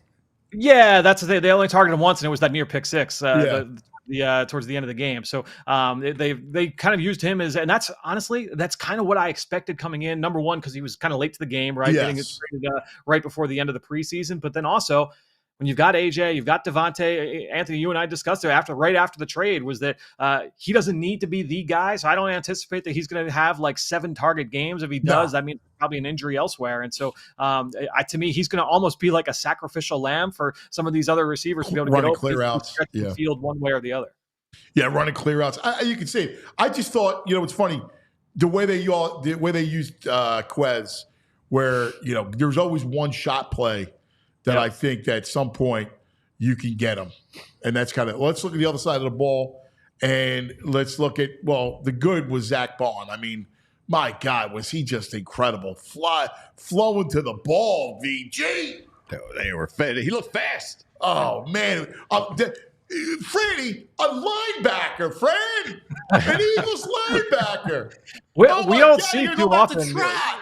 It's very hard for guys to get 15 tackles and 2 sacks a game. We typically don't see that in the NFL. And so that was certainly a great debut for Zach Berman. And to me, the usage is really important there as well. So many reps where he's lined up as a stacked backer, true linebacker, 4 yards, 5 yards off the ball in between the tackles. But so often as well, we saw him flex down and lined up off the edge, and he was used in a lot of different ways that way. He helped create that interception by Reed Blankenship in the third quarter because of the way he was able to drop out and get into the vision of the tight end, keep the tight end from cutting back to find that football. He also obviously had those 2 sacks as well, where one of them he's coming off the edge, the other he's coming from depth. And so to me, if you're looking at Zach Berman, his versatility could be a really valuable tool for Vic Fangio in this defense. Oh, yeah.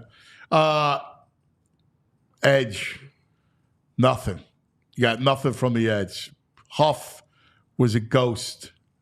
Your best edge player was BG, who's 40. Yeah, to me, this one was difficult watching for the guys in the trenches especially. And it's not even just the trench guys. It was guys all over. Some guys were affected more by this than others, but you could tell the guys in the trenches really had a lot of trouble getting their footing. There was so much slipping and sliding from those guys. The first interception that Jalen threw, third play of the game, Landon Dickerson's trying to put his feet in the ground and anchor against a bull rush, and it's like he's wearing sneakers on an ice skating rink. He's just sliding backwards, and you could see after the ball's thrown, he's like looking down at his cleats, and he's like, "Oh, what the hell just happened?" To me, I think because it was disappointing on both sides. I think Green Bay is probably looking at it and say, hey, we've got a bunch of first-round picks up here, and these guys did not get after the quarterback well enough. You don't want to throw it away, but it's almost like watching the Snow Bowl or watching like a monsoon game, or like, all right, like I'm willing to give those guys the benefit of the doubt. Let's see what they look like in the home confines at Lincoln Financial Field next Monday against Atlanta. That will be a good test for those guys as well. Atlanta's got a above-average offensive line. But that's kind of how I felt, because overall you could see like Bryce Huff was struggling to get his footing. Josh Sweat was slipping and sliding. Nolan Smith, he had some near, especially late in the fourth quarter. There were a couple where, man, if he was a second later, he's getting home. So I think when you're looking at all those guys, I almost want to say let's just put it to the side. We'll argue about it in a week, hopefully, if they're bad again. But I think I almost want to give them the benefit of the doubt given the field conditions. Well, you saw, it's funny because we saw the footing 2 years ago in the Super Bowl and how bad it was. And that slipping and sliding, what really affects off the edge. So I agree with you. The whole game itself had that weird little sloppy feel to it. The lighting wasn't was off on the telecast. Like everything about the energy, it was just weird is the best way to put it. Yeah, and I think that, obviously it was the first time for the NFL playing a game down there in that stadium. I think often, because I felt the same way as I was watching the game on Friday. It's like, man, they were down there the day before. They were on the field. All the reports were, oh, yeah, we feel great about the grass, even as the guys go through warm-ups. But you can't really reenact that game speed. And the difference that I'm like, all right, well, soccer players are playing on that stadium all the time. How come those guys aren't slipping and sliding? I think with football, number one, the guys are bigger and there's more violent contact with the turf and with the grass. And so that might, whereas with soccer, it's a little bit more like long distance running. With football, it's explosive bursts. And so it's more violent, like torque, like through the grass. Yeah. And so it's a little bit harder for those cleats to be able to always be able to consistently stick in the ground and help those guys stay on their feet. But, again, some guys, it affected them more than others. Saquon Barkley, he slipped on the first play, and you didn't really see him slip after that. He went and changed, and he was fine. Avonte Maddox was slipping and sliding all night. Jordan Love was slipping and sliding all night. He could never get his feet. No, he had no footing. Yeah, and it was tough to watch through. Even Malik Willis, he goes out there on the final play. He slides on hit as soon as he hits the top of his drop. So on both sides, everybody was kind of affected by it, but the trenches especially. Yeah, no, I'm with you. Hey, Fran, you did your breakdown piece was great. But you mentioned how Fangio kind of played he just lulled Jordan Love into some mistakes, disguising some blitzes and coverages. Do you think that's something that's going to be effective all season, or is it more of Vic taking advantage of a young quarterback? Will this work with the veteran quarterbacks as well? That's the hope. I think the more you can do that, the better. And Vic Fangio has got a proven track record of being very successful at doing that. That's why having those versatile pieces up front will be big. But it does come down to execution and those guys being able to kind of hold their water before the snap. Don't tip your hand. We can remember that preseason game against Minnesota where Cooper DeJean he's gonna blitz. He's showing pressure and he goes a little bit too early, and the offense is like, oh, check out of this. All right, let's adjust. So you want to make sure that those guys are able to go out and execute those disguises really, really well. But week one, it was a good first test there for the Eagles. And I wrote down, I was like, the defense gave up 29 points. It's not often where you come out of a 29-point performance and you're actually feel good. Pretty good about the defense. But I think overall, 3 turnovers on short field, you hold them to 3 field goals. That's what you want. Yeah, I love Mitchell. I mean, like I said, the only thing that I'm going to quibble about on the defense is the edge. And Jordan Davis needs to be on the field. Yeah. Yeah, Jordan Davis, he would be another one where he showed up on that first snap of the game. He got into the backfield. He created that TFL. He didn't get credit for that, but he created that tackle for loss. And then we didn't really see much of him or hear much from him the rest of the game. And so he's the only defensive tackle in those first 2 games, the Thursday night game and the Friday night game, had at least 19 rushes with no pressures on the quarterback. And so it's going to kind of be that same old story of, can he reach that upside as a pass rusher? If he's able to do that and take that next step, that will be big. But going back to the offense and then the edge rushers, I almost want to, all right, let's take this. We'll put it to the side. We'll readdress here in a week. Hey, do you think the field, because my man Jim from the Palm talked about Hurts looking slow, and he didn't have the same, something, you're used to that burst where he almost looks like video game. Do you think the turf had something to do with that as well? Potentially, I don't want to speak with certainty on it, but I think that all of those guys, again, were affected differently by it. Some guys, it was, hey, once we make one change, we're good. Saquon would be the guy that I would point to for that, and others, it affected them all night, and it just in different ways. So that's potentially something we'll keep an eye on. Obviously, he wasn't the most spry last year as he was dealing with that injury, so we'll see if we can continue to see a little bit of more of an upward trajectory from that standpoint. Do you guys think, you two guys know NFL stuff way more than I do, is Is that something they might talk to Jalen about? Is be careful out there. Don't try. You know what I mean? Just Well, he was don't hurt run as last much. year. Yeah, and like dial it there back a was little a bit. dial back feel about it last year because he was hurt. Right. Now, I know they don't want to imperil him. Right.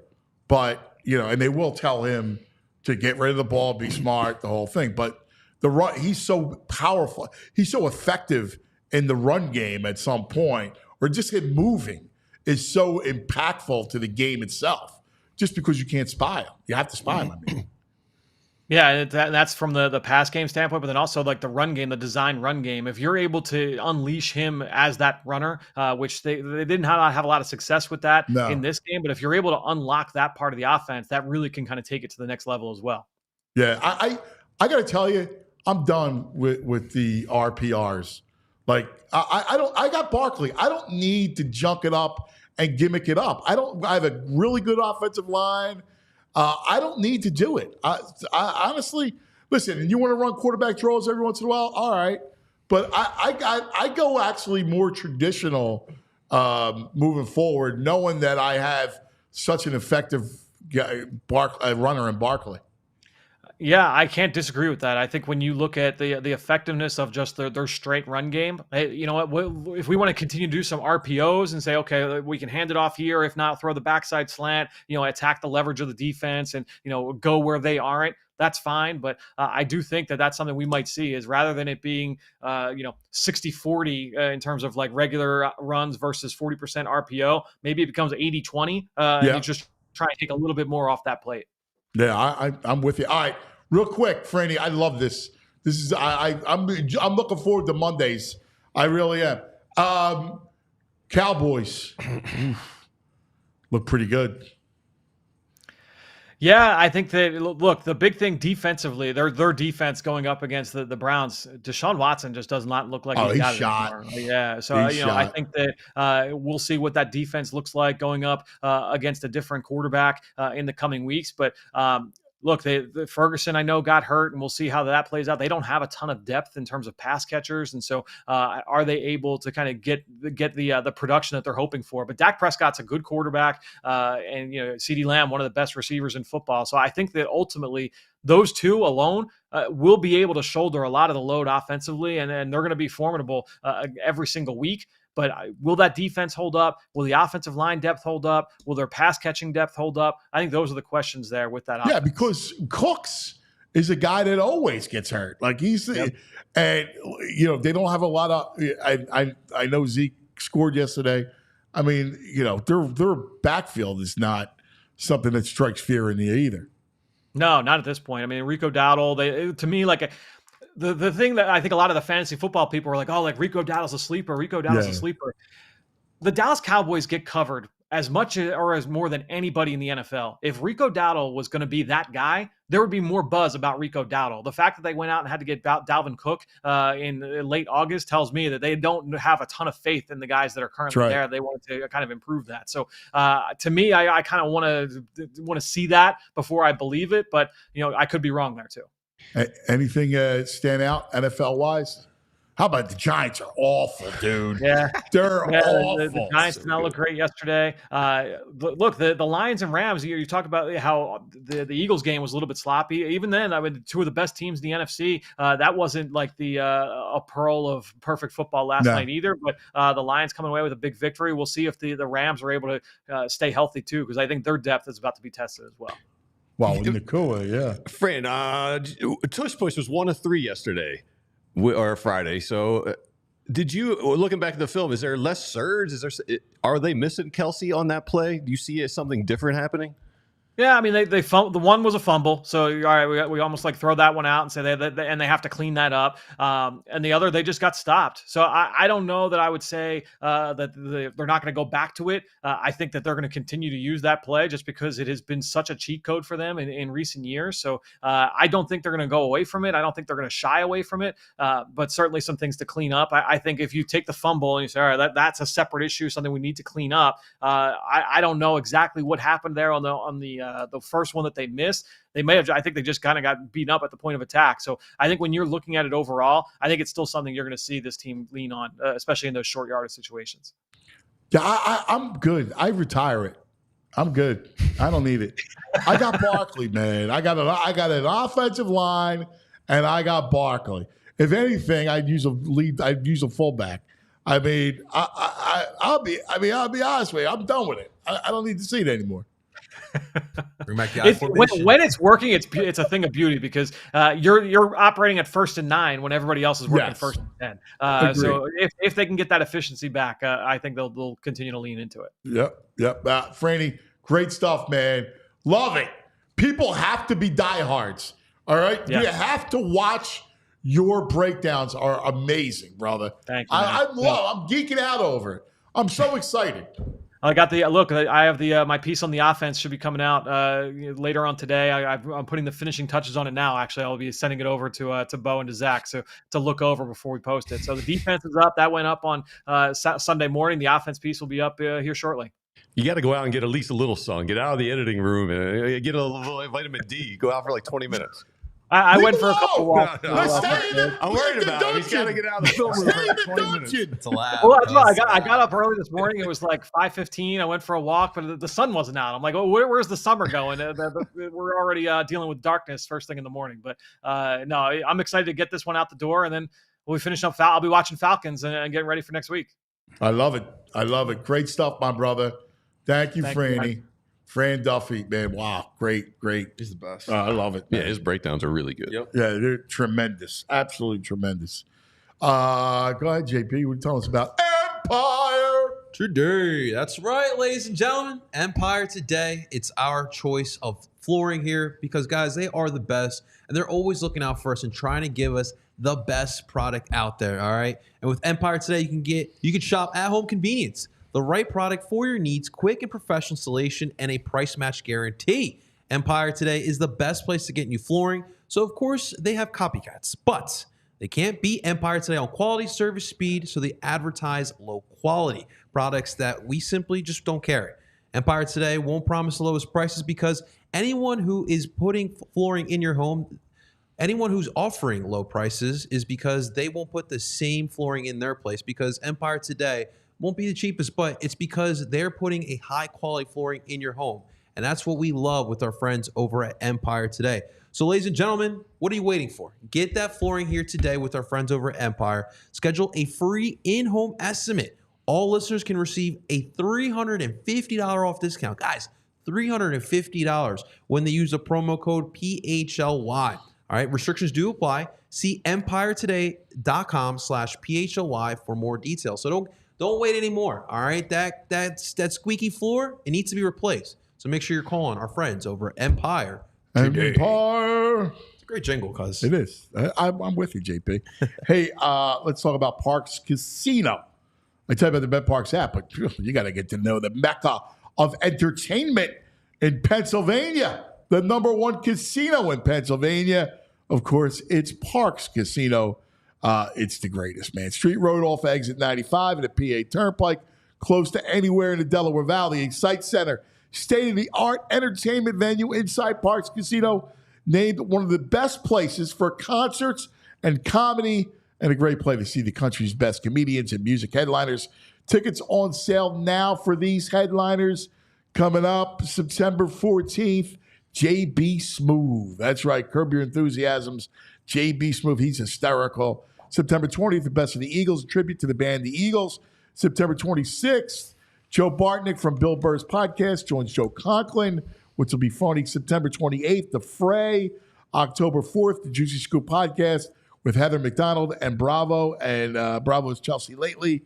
October 5th, comedian Kev Herrera. October 25th, comedian Michael Blaustein. November 23rd, comedian Steve Trevino. Parks Casino, this is how you win. It's a blast.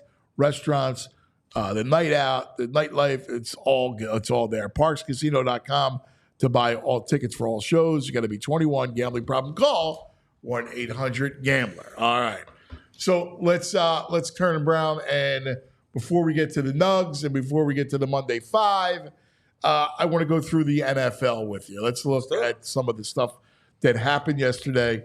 The Bills early looked terrible. They looked awful, and their defense looked bad. They needed Allen to play really the Superman. I think they threw the ball like 3 times in the first half. It felt They like. got nobody to throw to. All I heard was Dalton Kincaid. He was a ghost. Keon Coleman Right. looks like he's going to be a player. I mean, they're desperate for weapons. I mean, Yeah. he's got nobody to throw to. All kids. Someone's got to step up. But they win 34-28 against the Cardinals. JG And- almost had it. What's that? JG and his bunch almost had it. I know. JG. I know. I hate that. Jonathan Gannon. I know. I can't. I'm a Gannon hater. I just am. And people, I mean, what's the like? Well, people love him, and people think because of last year that we were the problem, that we didn't appreciate his defense. He gives off cornball aura, to be honest. Yeah. You don't have to be honest. He does. No, but all that success. Listen, he had a good year last year. I give him credit. Whatever. He gave up 34 points to a team with no receivers. I know. And James Cook.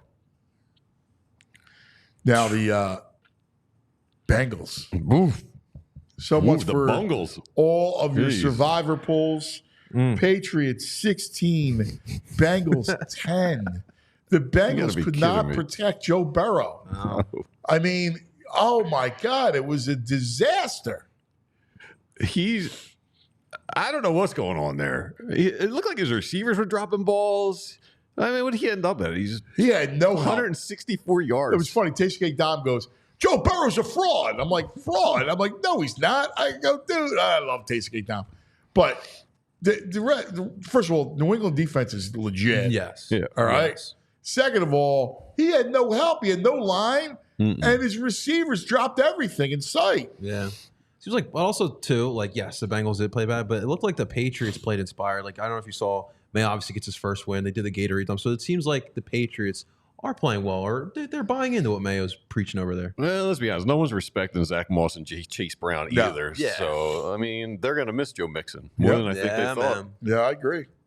Vikings 28-6 The best. This is the best game of the day. over the Giants. 6 The ugly Giants. uniforms. 6 points. They were anemic on offense. They're a mess. They have no line. They have no quarterback. Quarterback stinks. They have awful. nothing. They got Malik Neighbors is all they got. It's amazing because Brian Dable's third year. He's got to be hoping he gets out of there so bad after this. I mean, he's calling Saquon on Friday, wishing him good luck. Yeah, because he's like, I'm can't believe you're sorry, not I here." can't believe you're not here. Yeah. Saquon, Yeah. I miss you, What they- Saquon. I guess What so. they do to you? What they do to you? They stink. They targeted Wan'Dale Robinson 12 times. Ugh. He ends up six catches for I mean, 44 no, yards. no, but they've had the worst GMs for really since that Super Bowl year. Yeah. They're horrible. They're Yeah. Bears 24, Titans 17. Well, Bears are a spunky bunch, you know? They won. Looked rough. Yeah, It was a Caleb- sloppy win. Caleb's going to take a little time. Yeah.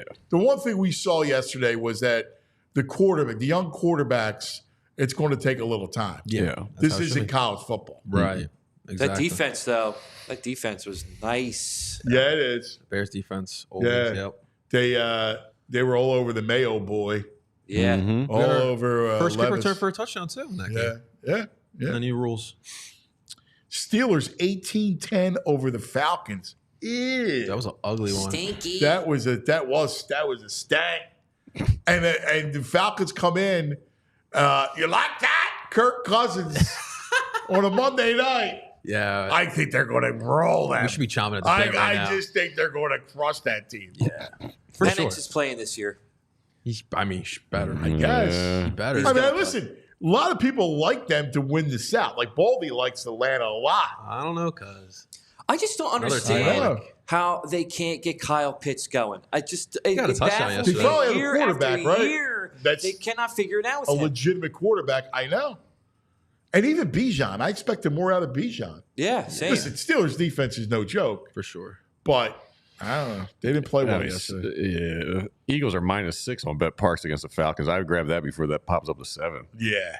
You get them less than a touchdown? Yeah. Yeah, For all sure. day.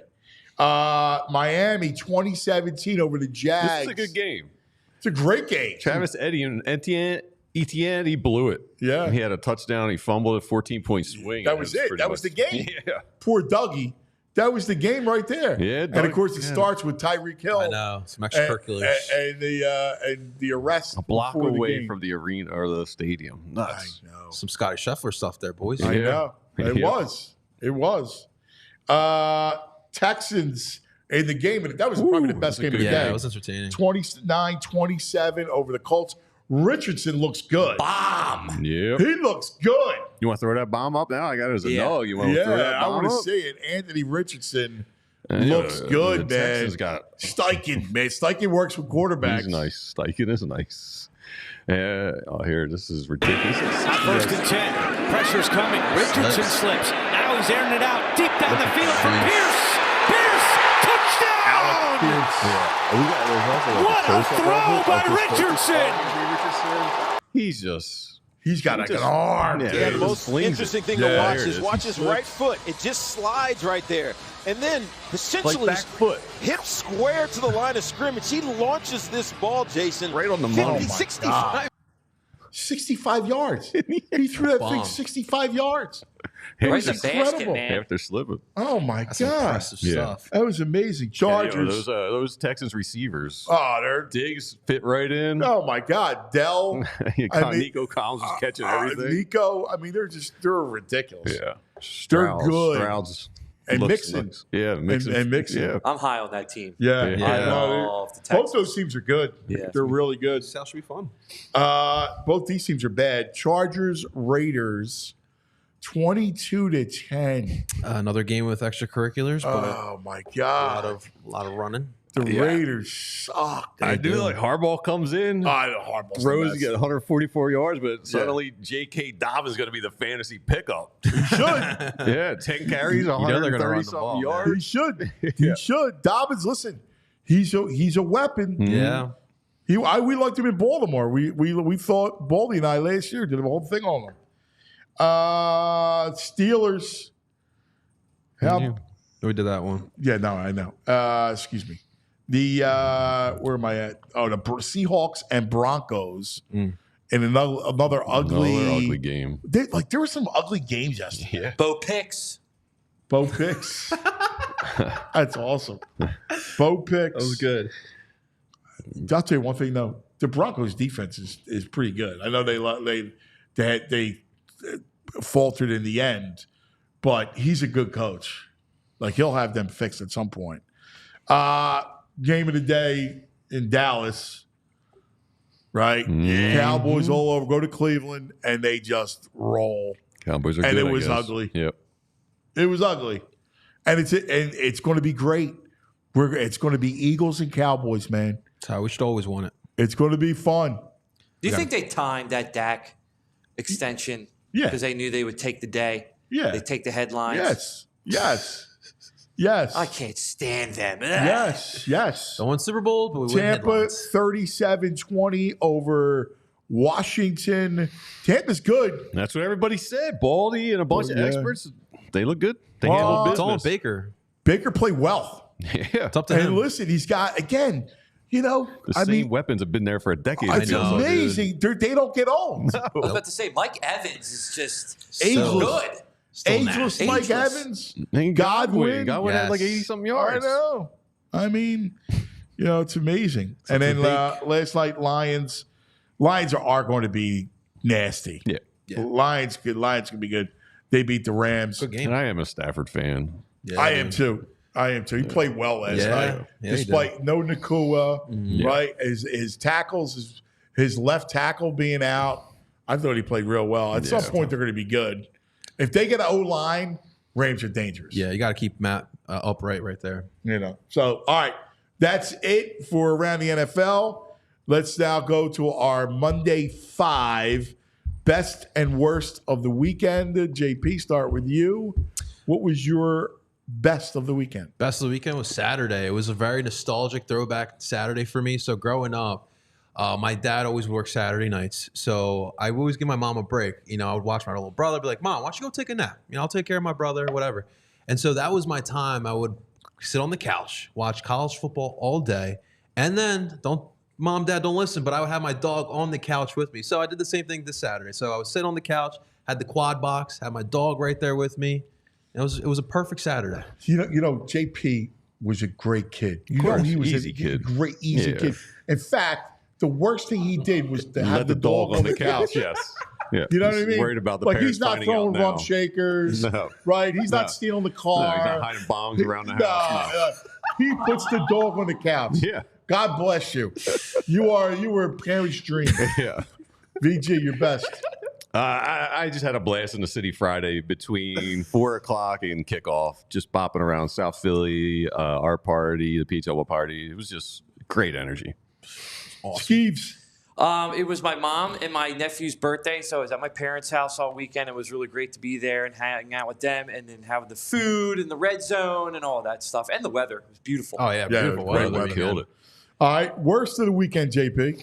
Cause like I know it's football season and I get it, we're all excited, but these Cowboys fans already driving up me nuts. Friday, I'm going to the watch party, right?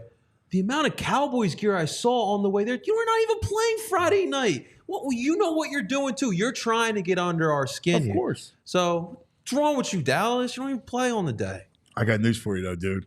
It is fun having them good. I know. It'll be fun. Skeeves, worst for you. Worst. Okay, so my nephew got this like RTV remote control thing that he can actually sit and drive in. So it was Saturday. We're all outside. We had the football, and I'm throwing the football at him, trying to hit the thing because I'm like, oh, maybe I can, like target practice. Well, I end up hitting it. And I break a piece off the RTV. He just got it. He was crying. Oh, man. I felt really bad. Breaking stuff. Yeah. Oh, Skeeves. I'm surprised with his arm. Yeah, right. That's the biggest underdog it is, and he actually broke something with his arm. Threaded it through the window, too. It was a great shot. VG, your worst. I went to the grocery store on a Sunday. Man, what a mistake. It's like an armpit of hell going to a grocery store on Sunday. Everyone's... Did you go to Cherry Hill? Anyway, I went to a local store, but just... Everyone's got attitude. Everyone's fighting for stuff. There's no Piave cheese. My cheese board was all jacked up. It's like, man. Oh, your cheese No board was done. Piave. Yeah, no. It's a staple. Oh, my God. Yeah, the buyer's got to do a better job getting the inventory levels ready for the surge on Sundays. All right, JP, what did you learn from the Eagles, and what's your updated expectations? No, I mean, like, I don't really think we learned anything too much. Obviously, like the schemes on both offense and defense, I think were better than we probably anticipated. I think it's still going to be a good team. I am a little bit concerned about the big plays on defense and some of the turnovers that Jalen Hurts had. But I think the expectations still be the same. I still think that this is a Final Four team in the NFL. Yeah. So I didn't think we learned too much, but those two things are some concerns of mine. Skeeves? My takeaways from this game is, wow, defense surprised me. I didn't think they were going to be as good as they were. I know it's only one game, but I feel a comfort level with this defense. Another thing is it just solidified Jalen Hurts is the key to this offense. If he cannot get it going, I don't see this offense getting it going. So I'm hoping, being that it was the first game, he will find his footing. I mean, dude, not for nothing. The quarterback's They the scored key. 30 the quarterback's the key. And they scored 34. I get that. I understand. But Like, I agree.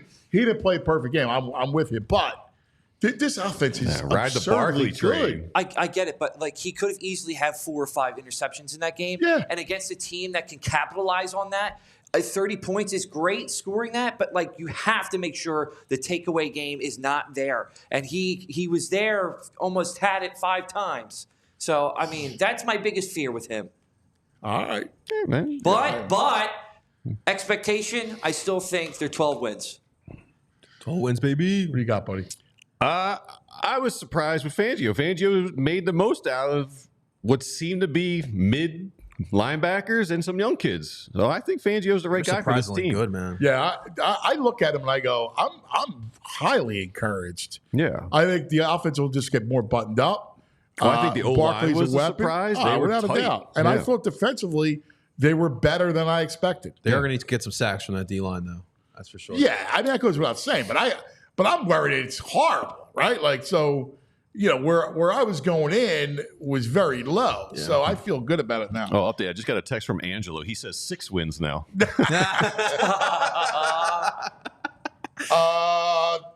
Give me your 3 NFL observations. Number 1. Thank you, Howie. Thank you. We survived the 2022 offseason. Everyone remembers the rumors. We were in on Deshaun. We were in on Russell Wilson. And thank God we did not go for any of those. Number 2, I knew the Lions were going to be good, but no, they are going to be really good. And especially like winning that game yesterday, I thought that was really big for their confidence to start off the season. And Baldy, I thought of Baldy in my throw. Baldy was right about the Bucs. They're going to be really good. It's going to all be down to Baker Mayfield, but right now he looks really comfortable. So those are my 3 takeaways from the NFL. Good stuff, JP. How about you, Steve? My biggest observation is, why is any kicker kicking it into the back of the end zone on the kickoffs? Why not kick it short, have it do some crazy weird bounce? And we saw it in that one game against the Titans or whatnot. He fumbles the ball. Yeah. Oh, they should be always kicking with the new kickoff format. Always kick it short and make sure that they're going for the yardage. That's my biggest takeaway. Everything else, I mean, obviously we talked about earlier. The cream of the crop in the NFC are the cream of the crop. The Lions are really good, and I hate Dallas.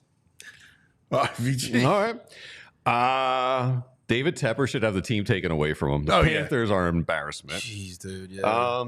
The Steelers, if they had a quarterback, could be a contender. I mean, that defense is really good, and they got some offensive talent. I feel horrible. I feel horrible for them. Yeah.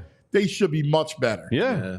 My man Joe Ben's crying right now because he knows how good they could be. Yeah. And on the opposite side, and now he lost. Browns and Bengals both lose, or both look bad, right? And then the rest of the teams all lost too because the Ravens lost. Yeah. I mean, they're a quarterback away, a mid-level quarterback. And my last takeaway. Josh Allen's like the opposite. That guy is going to will the Bills. The Bills will always be a contender as long as he's around because he's just a beast. Yeah, I don't know how anybody could. He won the most overrated player in the he won player that game poll yesterday. He's ridiculous, without a doubt. Question number 4. The big debate is coming to Philadelphia. All right, madness in Philadelphia.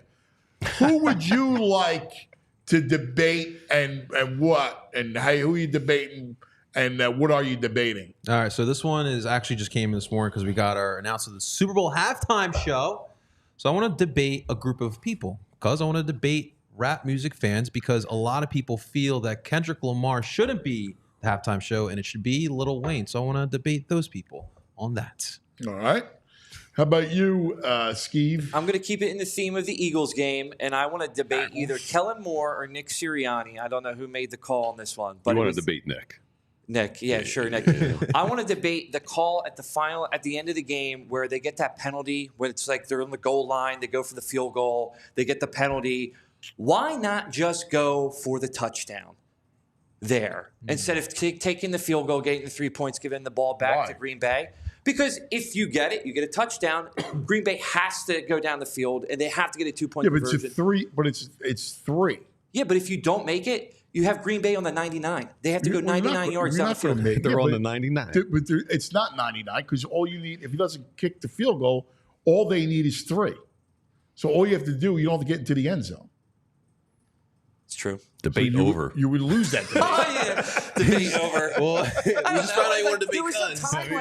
There's no time left better on the do a clock. little No timeouts. You don't go for it. If they don't need a touchdown. Like if the point is to need a touchdown to navigate the whole field. To get down the field, you can get down the field and kick a field goal. He needs some more debate prep. All right. Kyrie Irving. Let me debate a flat earther. I like an easy win. No offense to all the flat earthers out there watching, but I'll debate Kyrie on that. I would say maybe even the dinosaurs. I love that. Oh, to go so dinosaurs. A couple easy wins. I like that. That's pretty good. I would go Chris Russo over the Phillies. Mad dog. Yeah, let's get that happening. I'm trying to. Yeah. That'd be fun. I like to do that. All right. Finally, give me some nugs. Oh, wait. We have one more. We had one more question. Oh, I do. Oh, yeah. I'm sorry. Yep. I do have 5. The best thing you ate or drank over the weekend was? So Friday after the watch party, VJ, I hope you've been to this bar in South Philly, the Pope. Yeah, of course. Yeah. I had their Frank sauce wings. Phenomenal. Oh my God. They had like a coffee brine that they brine the wings in. It's like brown sugar. The Pope's a good spot. Oh, good it's beers. fantastic. Great beers. My favorite beer on draft. La Chouffe. Yeah. That's a great beer. Yep. What do you got? Yesterday, I went to this really great restaurant. It's called Terrain. It's a farm-to-table restaurant. The food was extremely fresh and delicious. I actually have a picture Locally here. sourced. So this He couldn't is. wait to talk. It looks pretty good. We It looks good. got a little cheese board. We got some garlic hummus. And I got braised short rib with a poached egg on top with some potato. It was phenomenal. Nice. With So a why got to pomegranate ruin it with mule. the egg? You always try to get junky with the egg. I don't love The braised short rib, you're going to junk it up with the egg. It was great. It's like the idea of the egg. The egg doesn't belong on a burger. It doesn't belong. It doesn't. I don't know. You don't like in the Junk it up. carbonara? Fried egg on a burger. You bite in, the yolk burst all over the great. burger. I love an Go egg. yoke yourself. I don't know if I love the I'm not a strawberry man on my cheese board. Grapes, I'm down with. The strawberries, yeah. What's the best thing you ate, Trey? I drank at Andre Ham. It's one of my favorite spots. I don't even want to say it really because it's a tiny little spot that gets crowded quick. It's a Scandinavian bar.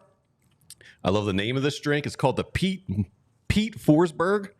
Wow, the Forsberg. Yeah, That's so fabulous. the Pete Forsberg. It's got blended scotch, Islay scotch, lemon, carrot, ginger, and honey, and it's fantastic. Wow, I would like to have one of Yeah, those. Flyers fans are everywhere, too. I do. This is my favorite time of year. As soon as the weather starts to turn a little bit, the toddies, cocktail, the bars. Brown liquor. Love it. Yeah, love whiskey it. all day, baby. All right, I think we got time for a couple nugs. All right, let's see. What's a good one? How about Giants fans burning some jerseys? I love that. They're losing their minds in New York right now. Yeah. Burn it, brother. Daniel Jones jersey. Yes. I can't get enough of these Giants people being miserable. But like, you should have known this. Like, what did you think was going to be different? What did you expect? I can't believe Mara put up with this. I can't believe he hasn't cleaned the house and going, are you kidding me? Yeah. This is just a disaster. It's an epic disaster. How could they possibly have re-upped Daniel Jones? He's awful. He stinks. You know what's even worse is that the Germany game this year is probably the two worst teams in the NFL today. Yes. And I feel bad for our Germans. Carolina and the Giants. Oh, it's going to be terrible. that's bad. I got a new favorite football player that's not an Eagle, Josh Metellus. He's a safety for the Vikings, this guy. And he's got some cleats. I know this guy is a good dude I want to hang out and get a beer with. Love Island cleats. Oh, my God. Oh, my God. Love Island, baby. Making its way in the NFL. Oh, dude. That's awesome. That's actually awesome. Love Island. Oh, my God. BG's going to buy him now. And I got a little back in the day one. You know, a little Rite Aid back in the day moment. I love it. Rite Aid. The coaching staff of the Eagles, 1999. Wow. Actually dude. full of some good names. Ron So, Rivera's in there, right? You want to try and guess them? Yeah, I can't say it. So, head assistant to the head coach, Sean McDermott.